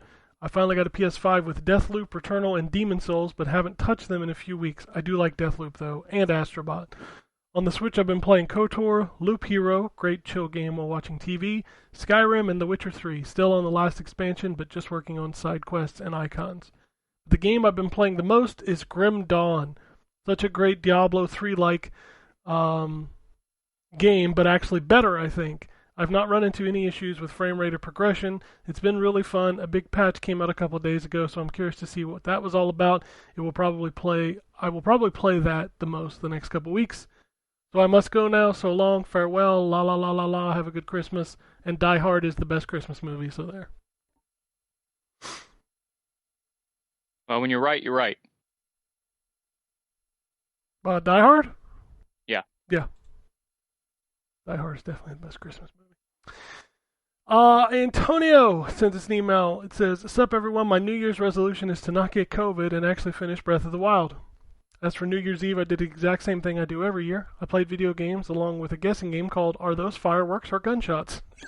No kidding, right? At the stroke of midnight, fireworks had started strong, with the illegal fireworks subcategory taking a major lead over the legal variety, but neither of them was no match when gunshots started to ring out and lasted much longer, as there was no stopping in sight. There is no stopping our God-given right. Let's just hope 2022 isn't filled with ridiculousness, not the show MTV actually plays 80% of the day. Yeah, not last night, night before last. We didn't stay up. Well, we did stay up because of the fireworks. But at one point, it did sound like one of my neighbors had got a hold of an Uzi. Oh. And just started in the air. And I'm just like, is that gunfire or is that fireworks? My fucking Uzi? I don't know. It sounded like a machine gun going off. Who has an Uzi? What is this? Like an 80s Stallone movie? I guess. You gotta remember that Drew lives in the South. That's right. Y'all got Uzis down there? I'm sure somebody does. All right. I'm sure somebody does. Trust me. Goodness. All right. I'm going to go to the Twitter where we have some tweets. Lunatic Priest sent a retweet of some screenshots of these two people on a boat, and it said, "This is for me." So they're talking. The caption is, "Because you like video games, yes, I like games. I see. What games do you play? Overwatch. Gosh, I hate video games. I main Junkrat. Okay. There you go. Yeah. No, you're a Junkrat main, which means you like ruining the game for everybody else. Oh, don't get mad because you don't know how to dodge a fucking grenade. No, let's not. We're going down that path again. Caught you in my trap, bitch. It's a trap. God, why does he not have a voice line that's "it's a trap"? I don't know. You would think they would have, but I think they've given up on that game, Ken. I don't think they'll ever add anything else. They added new voice lines to the Christmas thing. I'm sure they did. Moira now says all you get is coal. Okay, good for her. Yeah, okay. If I have to, if I have to hear Doomfist say hot cocoa one more time, I'll lose my mind. Mookie says, "Happy holidays, you sexy fucks." Oh, thank you. Oh, this isn't. He says, "I wish less interruption from Anthony and becomes a little bit mature by D year." What's D year? I think it means end of the year. I But know. whatever. Whatever. Don't interrupt me. I don't want to talk about my top 10s. It makes me feel older than I already am. By the way, Final Fantasy VII Remake's battle system sucks balls. They should have went Star Ocean style. I don't know if I remember the combat in Star Ocean. Yeah, I do. It was a little bit more action heavy. I remember the last Star Ocean that I played had this very uncomfortably dressed woman and was not very good. I think that's every one of them you were talking about. But the last one you were talking about was Faith and Integrity, I believe is what it's called. Dude, Or Integrity and Faith. the fucking subtitles of Japanese RPGs are just fucking crazy. I don't get them. Isn't it faithlessness and integrity? Maybe Faithlessness and Integrity. Yeah. I don't know. But her butt was on display constantly. It was uncomfortable.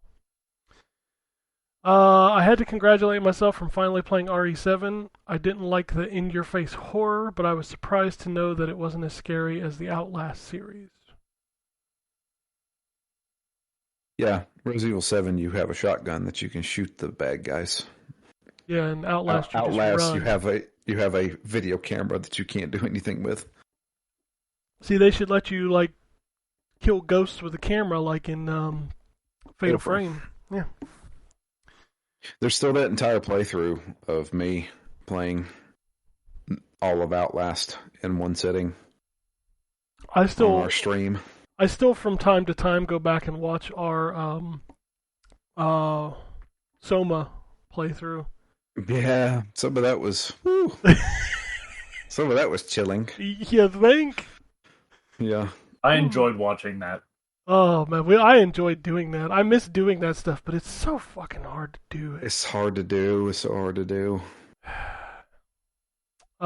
Anyone gonna pick up Alien Isolation on mobile? Google Play notified me about it.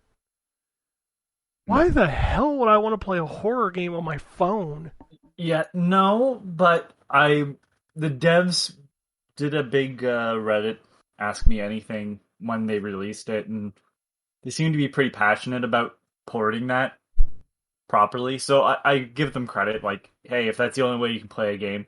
And I wonder if it's done so you can play it like on like Apple TV and like... But is it only on Google or is it on iOS? No, I think it's on both. Okay. So you can play it with a controller on a television if that's all you had, right? Instead of a console. I mean, an Apple TV is almost $200. Yeah, but Apple TV has a different audience that's buying it than a console. You know what I mean? Yeah, I mean, fair enough. I've played games on Apple TV. It's fine. Has anybody watched Don't Look Up during Christmas? It makes me appreciate them peoples around me if I joined the celebration. I did. I watched it. Was it good? It was good. I have not watched it yet. I meant to, but then I see the runtime and I'm like, holy shit. It's a long movie, but if you like South Park, chances are you're gonna like Don't Look Up. Okay, that's enough for me because I love South Park. I watch both of the post-COVID episodes. Yeah, Don't Look Up is a little bit more of a serious take, but it is. I didn't realize what this was, but when we watched it, I was like, "Oh, this movie is a parody of the past 4 years." Yeah, that's kind of what I hear. It's basically like making fun of the people who are just like, whatever. Yeah, and instead of a pandemic, it is an asteroid. Well, that makes sense. Maybe I'll watch it. Hey, I'll ask you this. This is horrible. Have you ever wondered what old Meryl Streep's ass looks like? Because you see it in this movie. Drew, no, I've never sat and pondered that question. Luckily, it's going to be answered for you if you watch the ending of this movie. I don't know what I was expecting you to say, but it wasn't. It wasn't that. It wasn't old Meryl Streep's ass. It was not. Okay. It was not. There you go. I don't even know what's happening man. right now. His next tweet says, I've moved from doing experimental homemade burgers to ramen, and so far I'm digging it. Oh, and Experimental homemade ramen? That's, I guess. That was Sounds ramen good. at my house for 10 years when I was a bachelor. And I've lost weight this winter, so excuse me while I celebrate by eating 2 shawarma and some root beer. Oh, well, congratulations, and enjoy your celebration. Anthony wants to know, how quickly does your tree come down after Christmas Day? Do you guys wait until the next day, or do you guys take it down New Year's Eve? Ours just came down today. Always try to wait until after the New Year in our family. Yeah, same. We usually Implying- take it down after the New Year's. Implying we put up a tree. That's Usually last year or this year we took it down the day after, but that was because I had to work and Laura was around the house and didn't have anything else to do, so she just started taking down stuff. Dude, we want our tree down as soon as the bullshit is over. So Christmas Day around 2:00 in the afternoon. Mm-hmm. Yeah, once all the paper's cleaned up. No, it's usually that night. Like, unless we're lazy and we just forget about it and let it stay up, then eventually just take it down when I get time. But this year it was down immediately after the presents were unwrapped that evening. Yeah, Yeah, we enjoy our Christmas decorations around our house indoors, so we try to leave them up as long as we can. We try to, So- but we have a cat that likes to attack everything that we put up. Oh yeah, you can't leave them up if you got animals. Yeah. Or not, if you got animals that bother them. I've got animals, but they don't bother the tree or anything. So. Ours don't anymore. Like, they did the first couple years. Our 2 cats would knock like the low hanging ornaments off the tree, but they don't really bother them now. And until the presents get under there, they sleep under the tree. That's about it. We keep finding bows. You keep finding bows? Is that what Yeah. you said? Yeah. Yeah, my cat's or my parents' cat tends to eat ribbon. So my wife they have to make sure that they don't have ribbon laying around, because the cat will straight out just eat it. And then my stepmom described the other day retrieving some of the ribbon From the butthole. but not from its mouth. Yes. So Lovely. Mhm. No, we put up our tree shortly after Halloween this year, so it got its time. Fucker. Yeah, it got, like, everybody was excited to get it going this year. Like, they felt like it was Christmas, and then, you know. yeah, we didn't put ours up until after Thanksgiving. So Yeah, no, my tree was up on Thanksgiving. Oh, show. They got excited to get it up, and then, boy, we got excited to get it down real fast. All right.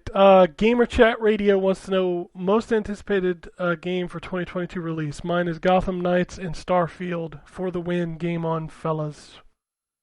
Well, that's a good question. Man, That's something I I'd haven't say even thought Horizon. about.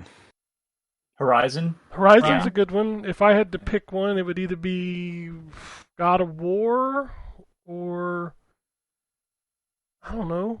Mortal Kombat's got to come out this year, right? Yeah, they said Spider-Man's 23, right? Yeah, Spider-Man's 23, Wolverine is 24. Yeah. Because those would be it if they were coming out this year. But I'm surprised you're not Starfield. I'm excited for Starfield. I just It's got a whole year to get through. Yeah, I'm still not 100% convinced it's going to come out. Oh, next shit, year. I know what mine is. I'm sorry. Breath of the Wild 2. Oh, is that next year? Yeah, this year. This year. Or that's what I mean. Yeah, Yeah. I keep forgetting I it's mean, already 22. It's supposed to be. If it comes out this year, that is my game. Yeah, I'll agree with that. No, I won't agree with that because I'm more excited for Horizon than that. Yeah, all of mine have been pretty much talked about except for Pokemon Legends Arceus. I'm sure I'll end up playing that because my son desperately wants that game. So See, Ryan, you're just proving the listener's point that you hate Breath of the Wild because Okay, you're more listen, excited for listen, Horizon. Listen, man who doesn't like Forza Horizon. That was last year, I Anthony. actually doesn't matter. share Ken's opinion of Forza Horizon. Well, I gave it an 8, but I hate it, Ryan. I don't know if you know Right. that. You were the lowest score, Ken. I was the lowest score of Forza Horizon 5, and people were mad. Yeah, super mad. Well, that's what you get for giving it for hating it so much, Yeah. Ken. Do I get to be a Doesn't really PlayStation matter. fanboy now? Can I? Yeah, absolutely you can. Sweet. I've always wanted to You've- be a pony. You've already done it. You've already helped PlayStation immensely by bringing down the Metascore. Yeah. That's right. Here's some Sony pony. some that people may be. There's the Advance Wars collection. There's Teenage Mutant Ninja Turtles Shredders. Oh, I definitely am Whatever. excited for that. Yeah. Oh yeah, I'm definitely gonna be picking that one up. Yep, I'm looking forward to that one, but I can't say it's like one of my. No, Oh it'll my it'll God, be a I can't game wait that to I'm play like super into for like a month. You know. Triangle Strategy sure. No. comes out. Ryan, your son was into Slime Rancher, right? Yeah, super into Slime Rancher. Slime Rancher 2. Yeah, I forgot that was a thing. I forgot it was a thing too. Sonic Frontiers is one of mine. I'm excited for that, but I'm also skeptical. I'm gonna buy it regardless. Well, So of course, like but- yeah. Mario and Rabbids 2, Sparks Nah. of Hope. I like that I game, didn't but even I know don't they were need it. making a sequel to that. I don't need another one. Lord of the Rings Gollum. I'm excited for that. I have not even seen that game. I don't know what it is. It's by Daedalic, so it's Okay. probably gonna be a point and click. No, thank you. I think that's who's doing that. Gotham Saints Knights. Row, I'm excited for Gotham Knights. Gotham And Knights, yeah. What's the other? Yeah, we'll see. Suicide Squad. Is that Suicide this year? Squad. I think it's supposed to be. I mean, anything Um, Rocksteady does, I'm in. Yeah. Marvel's Midnight Suns. No, that's I'm excited for that one. that's an XCOM That- game. I'm not into that. Yeah, I'm into that though. I love the XCOM other- games. The other one that's like high up on my list is Stranger of Paradise Final Fantasy Origin. I played the demo of that and didn't hate it. I'm like Moving action. endorsement. Yeah. Plague Tale Requiem comes out. Splatoon 3. I've never Mm. finished a Plague Tale. Maybe this is coming out. Ghostwire Tokyo. I still don't know what that game is. It's a Me neither. first-person game. It's a Something- first person what? Ghost fighting game. Ghost Facers. Ghost Stalker Facers. 2. I don't Stalker. know. I don't want to play Stalker 2. That's a weird game that I think is going to just make me mad. Well, if the first Stalker is any indication, yeah, I don't know if I want to play that either. Because holy crap. Sifu. Is that really cool looking? I've heard it's incredible. Terrence did a preview for it and said it was awesome. But I don't know. Maybe. Dying Light 2, which I have very low hopes for. I but really wish hey. I was excited for that game because I love the first one. First game's amazing. Yeah, and then I'm assuming that this isn't on any of our list, but maybe Elden Ring is another big one. After playing that, I'm kind of a little bit intrigued by it. I have no interest. It feels like the most accessible Souls game I've played. Yeah, still a Souls game. It is, but it's open world. I don't know. I don't care. I don't know. I don't think I'll buy it, but Technically, all the Souls games are open world. that's With like the saying exception of Demon's Halo's Souls. open world, but it's not. Not the new one. The new one's totally open world. I don't know. I would say Starfield is probably my most anticipated. I want to But, see Starfield being played. I'm sure we're probably going to see that in the next few months. I would hope so, because that game's supposed to be out in November. And then 11/11 I think so. again. Man, if they'd have got it out on the 10-year anniversary of Skyrim, that'd have been something. And then it's just Skyrim again. He comes out, the guy gets out of his spaceship, and he goes, Fusro Da, huh? Mm-hmm. Or it's a dream, and then You wake up on the carriage? You wake up on the couch. You're finally awake. Yeah, it starts out like he's on the spaceship, and he gets out of the spaceship, and he wakes up, and it's like, oh, you're Yeah. finally awake, and now it's Skyrim all over again. Bastard sold us Skyrim again. I Mhm. bet you there's a planet in Starfield that you can go to that is just that. It's just like fucking Skyrim or something. It's Skyrim, Yeah, you can just go there. or somewhere in the what was it called? The Cyrodiil's another country. What's the name of the whole Temeria? That'd be Area, I was gonna say that's a No, Wombat that's question. The Witcher. It's Tamriel. Temeria. That's Witcher. Yeah. I mean, there's a lot of interchangeable things between those two worlds. Just saying. Yeah, you go to Fantasy Oblivion, worlds. or you can go to the other dimension with the Wild Hunt. Yeah. I'm trying to think, like, of the big three. I mean, Microsoft's just got the two that I know of, which is Redfall and Starfield, and I'm not all that. I don't know what I think about Redfall.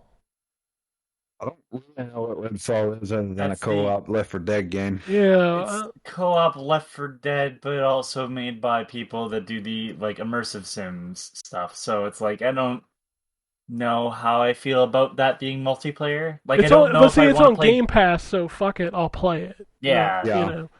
It's just what happened with me with the last Left 4 Dead game. I played it for about a week and said, I'm done.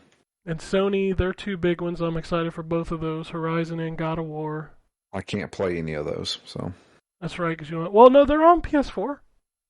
that's right. I could play God of War. I don't care about Horizon, but I could totally play God of War. Yeah, like both of those games are on PS4, which, that's cool. Oh man, I I'm will- excited for Horizon. I I hope didn't like I like it Horizon. better than the first one. I like the first one, but man, I got tired of it after a while. I finished Horizon. I did not finish God of War. I got right to the end and went, I'll go back to this, and I never have. Oh fuck, Oh, I man, finished you- God of you- War so gosh, hard. man, you I- missed out then, man. I 'cause know, God, 10 but times like better than Horizon. Horizon, the I- sci-fi. You and I disagree on that, Drew, but I did really like God of War. I think the- God of War is the best PlayStation 4 game. I think it plays better, but the science fiction story of Horizon had me hooked way more than God of War. Oh man, the story in God of War had me hooked way more than Oh, Horizon. it's The story it's in a- God of War was excellent. But it's great. They're both great stories, but like one of those had me more interested in the world than like I like God of War because I like Kratos. If Kratos wasn't there, I wouldn't be as engaged. I realize that whole plot falls apart because if it wasn't Kratos, but you know what I mean. Like it's more of a personal story rather than it's a personal story and the world is being explained to you. Even though there's bits of that, like man, just the sequences that you get to see from the past from Horizon, like that was the stuff where I was like, yeah, give me more of this shit. Yeah, Every time the DLC for Horizon was really good too. Yeah, I didn't mind Horizon's story. I did not like the gameplay of Horizon because it revolved around you as a ranged character fighting stuff that bum rushes you all the time. That's not fun to me. That's frustrating to me. that's fair. The new game looks better at handling this shit. I'm sure it probably is. So but, that's the reason why I'm kind of excited. It looks like a lot of the stuff I had complaints about is being fixed. Plus, underwater. Does Nintendo So- have anything besides Breath of the Wild that? Splatoon 3. I don't know why there's a third fucking Splatoon. Yeah, I don't know why they wouldn't Yeah. just fucking do a thing, but yeah. Bayonetta 3. I'm excited, but also cautiously optimistic about that game on the Switch. I know the first two ran fine, but the third one should be an upgrade, and So here's the list: Pokemon Legends Arceus, which I'm excited for; Advance Wars 1 and 2, Reboot Camp, which looks good, but it's Advance Wars; Triangle Strategy from Square Enix; that really good Kirby and the Forgotten Land. oh, that looks really good. Yeah, There's a major expansion for Monster Hunter Rise coming out. not me. Right, I forgot about that. Splatoon 3, like I said. Mario and Rabbids, Bayonetta 3, and then that Zelda game, and then God knows if anything else is coming. Do we get a new Mario this year? No. Yeah. I want a new Because Mario. we got- Odyssey was so you might good. get an announcement of a new Mario this year. Yeah, But- I'd be okay with that. Like Odyssey was Odyssey so too. good, and like the concept of Bowser's Fury was so good. I need a new Mario. But Bowser's Fury, I need a bigger game. Yeah, that's what I'm Of saying. Is just I that. want Like- that as a full game. I don't need. Listen, if you're gonna give me Odyssey 2, I'm not gonna complain. No, I'll take that too, or I'll take a 2D. I don't care. I just want Mario. No, I don't want to. I don't want to. If we go back to 2D, it better be fucking something special. Because if I have to play New Super Mario Brothers one more fucking time, No, Yeah, not a new it'd Super be Mario kinda Brothers. pissed. What if they just made Super Mario Brothers 4? they aren't. I said, what if? Why don't you Yeah, work I'm with me? telling you, I'm not playing along with this. It's not happening. I want, if you're gonna go back to 2D, like, revisit all the weird shit you did in Super Mario Land. What if they do Or Super Super Mario Mario Brothers 2? They're Okay, gonna make I'll another play- one. Yeah, that's what I was gonna say, and it's gonna play like Super Mario Brothers 2, Doki Doki I'm- Doki okay, Panic. where you're pulling We- shit out of the ground. Yeah, yeah. we do that. Listen, I can only. I have to hold back on my excitement of that idea because it's not real. Yeah. Right? But yes, that would be awesome. But let's be honest, they're not gonna fucking do that. Well, they since- have more than enough time. Since all of Mario is a stage play anyway, Oh man. they could just have you play through all the different sets from all the different places that Mario has been. I'd be down. No, No. we need Lego. We Good need Lego Mario. Lego Mario. How has that not been a thing yet? Like Lego Mario. Like how has Traveler It's like because TT Games not made a Lego Mario game? Because Likely wouldn't because do they it. haven't been allowed to. Yeah. But why is Nintendo not capitalized? Obviously they're in cahoots with Lego because they make a bunch of Lego sets. Right. Mario and Lego World. I'd play that.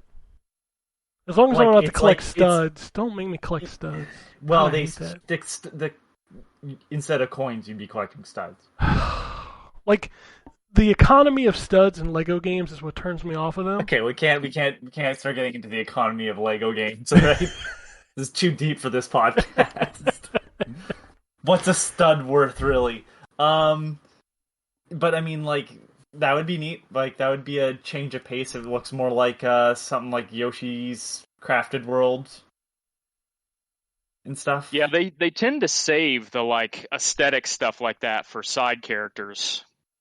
Like Yeah, that's true. Mario never gets Kirby that. and Yoshi and Paper Mario, right? But I mean, Mario used to play basketball and soccer and all kinds of shit, but now he's Hey, just basketball with Final Fantasy characters. We don't talk about that, but like, do that, but then make it an RPG. They can still play basketball. Just I want my crossover of Mario and Final Fantasy characters. dude. That's just Kingdom Hearts 12. It's not Kingdom Hearts because Nintendo would have more control. Nintendo will control everything eventually after the Oh Switch. God, can't let Nomura's not allowed He will get a hold of Mario someday. near Mario. He'll put fucking Final zippers Fantasy. all over Mario's hat. Oh God, it's terrible in my head. Does Mario have spiky hair? No, his mustache has the anime.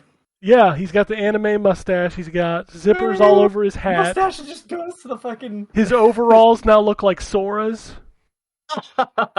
No. I hate this already. Dude, make this game so I can watch Anthony writhe in pain. Oh, that's a painful thought. It really is. Who hasn't played Bowser's Fury here?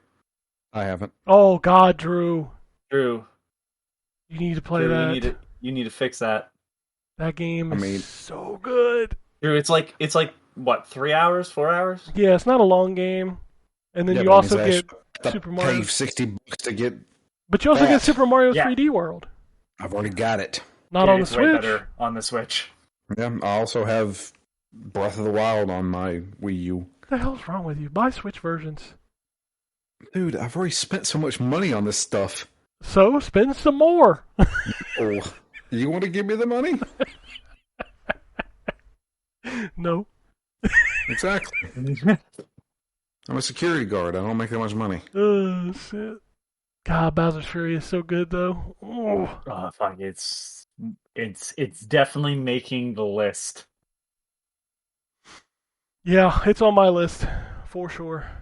For sure. So I think so. Sony's got the big two. Microsoft's got two. Like, there's got to be more games, right? Yeah, I think we just haven't So- heard about them. GoldenEye. That's my Yeah. most anticipated game right now. Because it's probably coming out soon. What if it controls like the N64 though? Drew, don't It's ruin not. my dream. It runs the original 361 was running on the same engine as the Perfect Dark remake. Okay, that's fine So- then. I feel the same way, and I'm going to say it, and I'm going to get a lot of hate for it, but I don't care. I feel the same way about a GoldenEye re-release as I felt about the Perfect Dark re-release, and that's why. Why? Because Well- original games play like poop. Because you can't play Well, them but- anymore unless you got an but N64. you don't need to. I do. Like, you wanted to play, like, GoldenEye was good because there was nothing like it. You know, and now there's a million first-person shooters you could play. That is And- The genre has progressed so far. But they're not GoldenEye. I'll defend this. No, I feel the exact same way about Half-Life 2. Everybody says Half-Life 2 is one of the best games ever made. I played love it. Half-Life GoldenEye. 2. I played the shit out of GoldenEye, but you know I did what? too. I don't need to play it now because there's 100 games that have come along and have taken what GoldenEye started and made it better. But the difference between GoldenEye and a lot of the games that have come after is the games that have come after are super linear. And GoldenEye, sure, the levels have a linear structure to them, but there is an exploration element to each of those levels. The objective isn't a checkpoint in the level. The objective is something you have to actually hunt down. And obviously Perfect Dark built off of the structure of GoldenEye and is personally a more enjoyable game. But those and GoldenEye doesn't really have a story. You have to kind of watch the movie to understand what's going on. But like Perfect Dark has a story to it. It's a really interesting and weird conspiracy story. The level structure comes from a time where people thought differently about how levels are built, and you don't see that as much anymore. It's kind of like, why would I return to the old boomer shooters, as they call them? Well, that's because for a while no one was making games like that, and people don't think about first person shooters in the way that the GoldenEye team was thinking of how to make a first person shooter. So I mean, Call of Duty isn't GoldenEye because Call of Duty has a different set of goals it's trying to reach. And so the design-wise, I don't think they play alike at all. you're right. They don't play alike at all. And I'm someone who goes back and plays retro games a lot, but that's just not one that I'm all that worried about going back and playing. Man, I totally I think disagree with that. I want to play this. I just want to listen to the pause music and use my watch to cut some bolts Yep. on a grate. You can just listen to the pause music on YouTube. Shh. Don't. The Ryan really The- does not want you to buy this game, Yeah. Ken. I'm not going to buy it. It's on Game I'm Pass. just he doesn't. like, He doesn't. it's just not a. It's a game that I have. It's a game that I have a lot of nostalgia for, and almost no desire to go back and play today. Well, I'm going to say right now that I think a lot of people look at GoldenEye and think that's the first and last time James Bond games were good. But I liked The World Is Not Enough. I liked Agent Under Fire, and I loved Nightfire.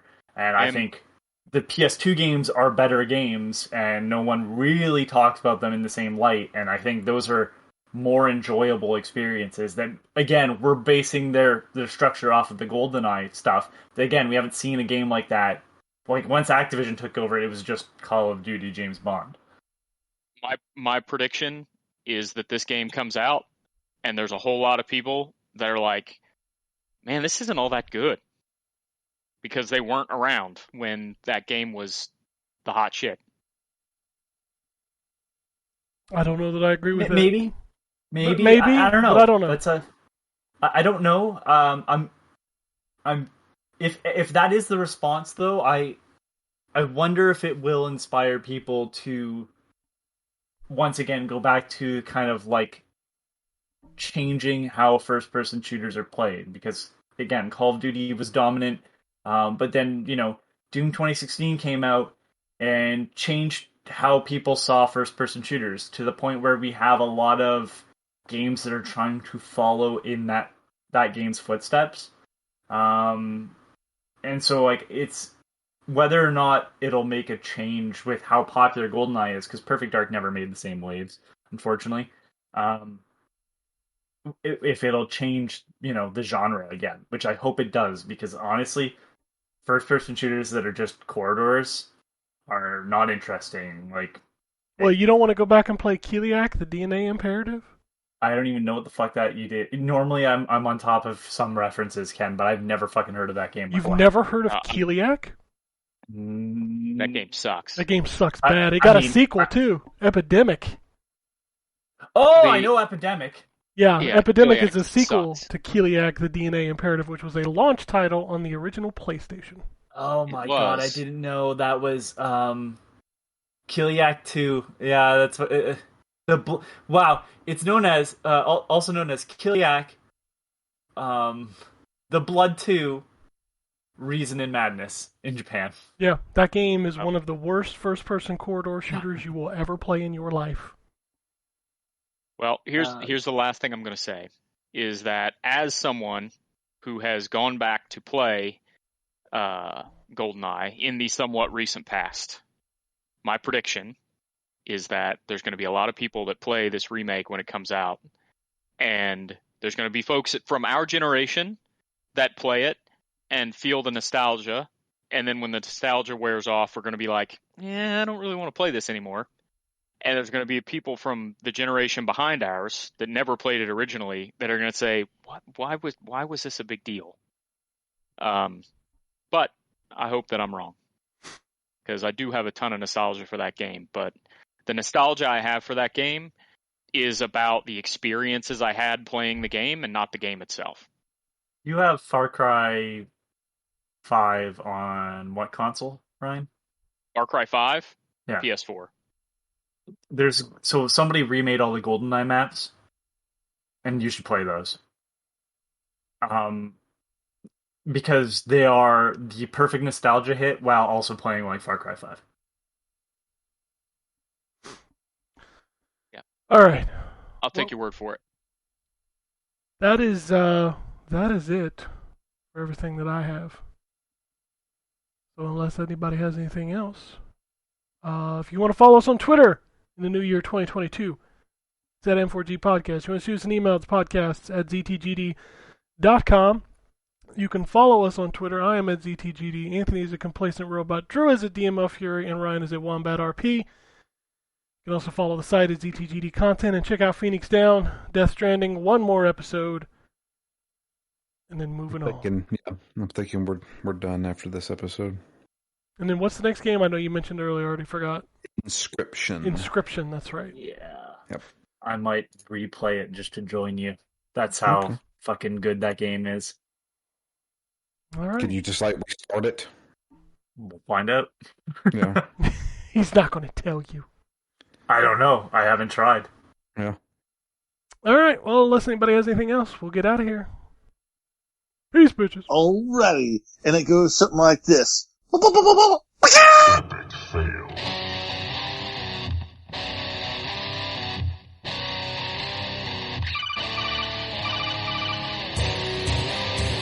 Welcome to the N4G podcast.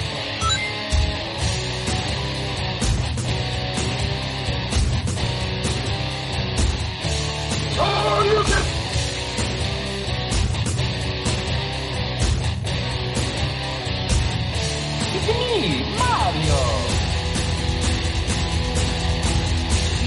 This is going to be a very interesting episode. Gather time. Greetings, programs. I got lost trying to find my way to the secret underground N4G Radio lair. The Wombat. And I always live being angry. Killer Wolverine.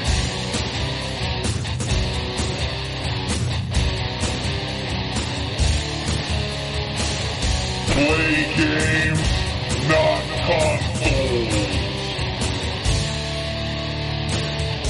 No bad boys allowed. And then I killed the dragon. 8.0. Killed the dragon.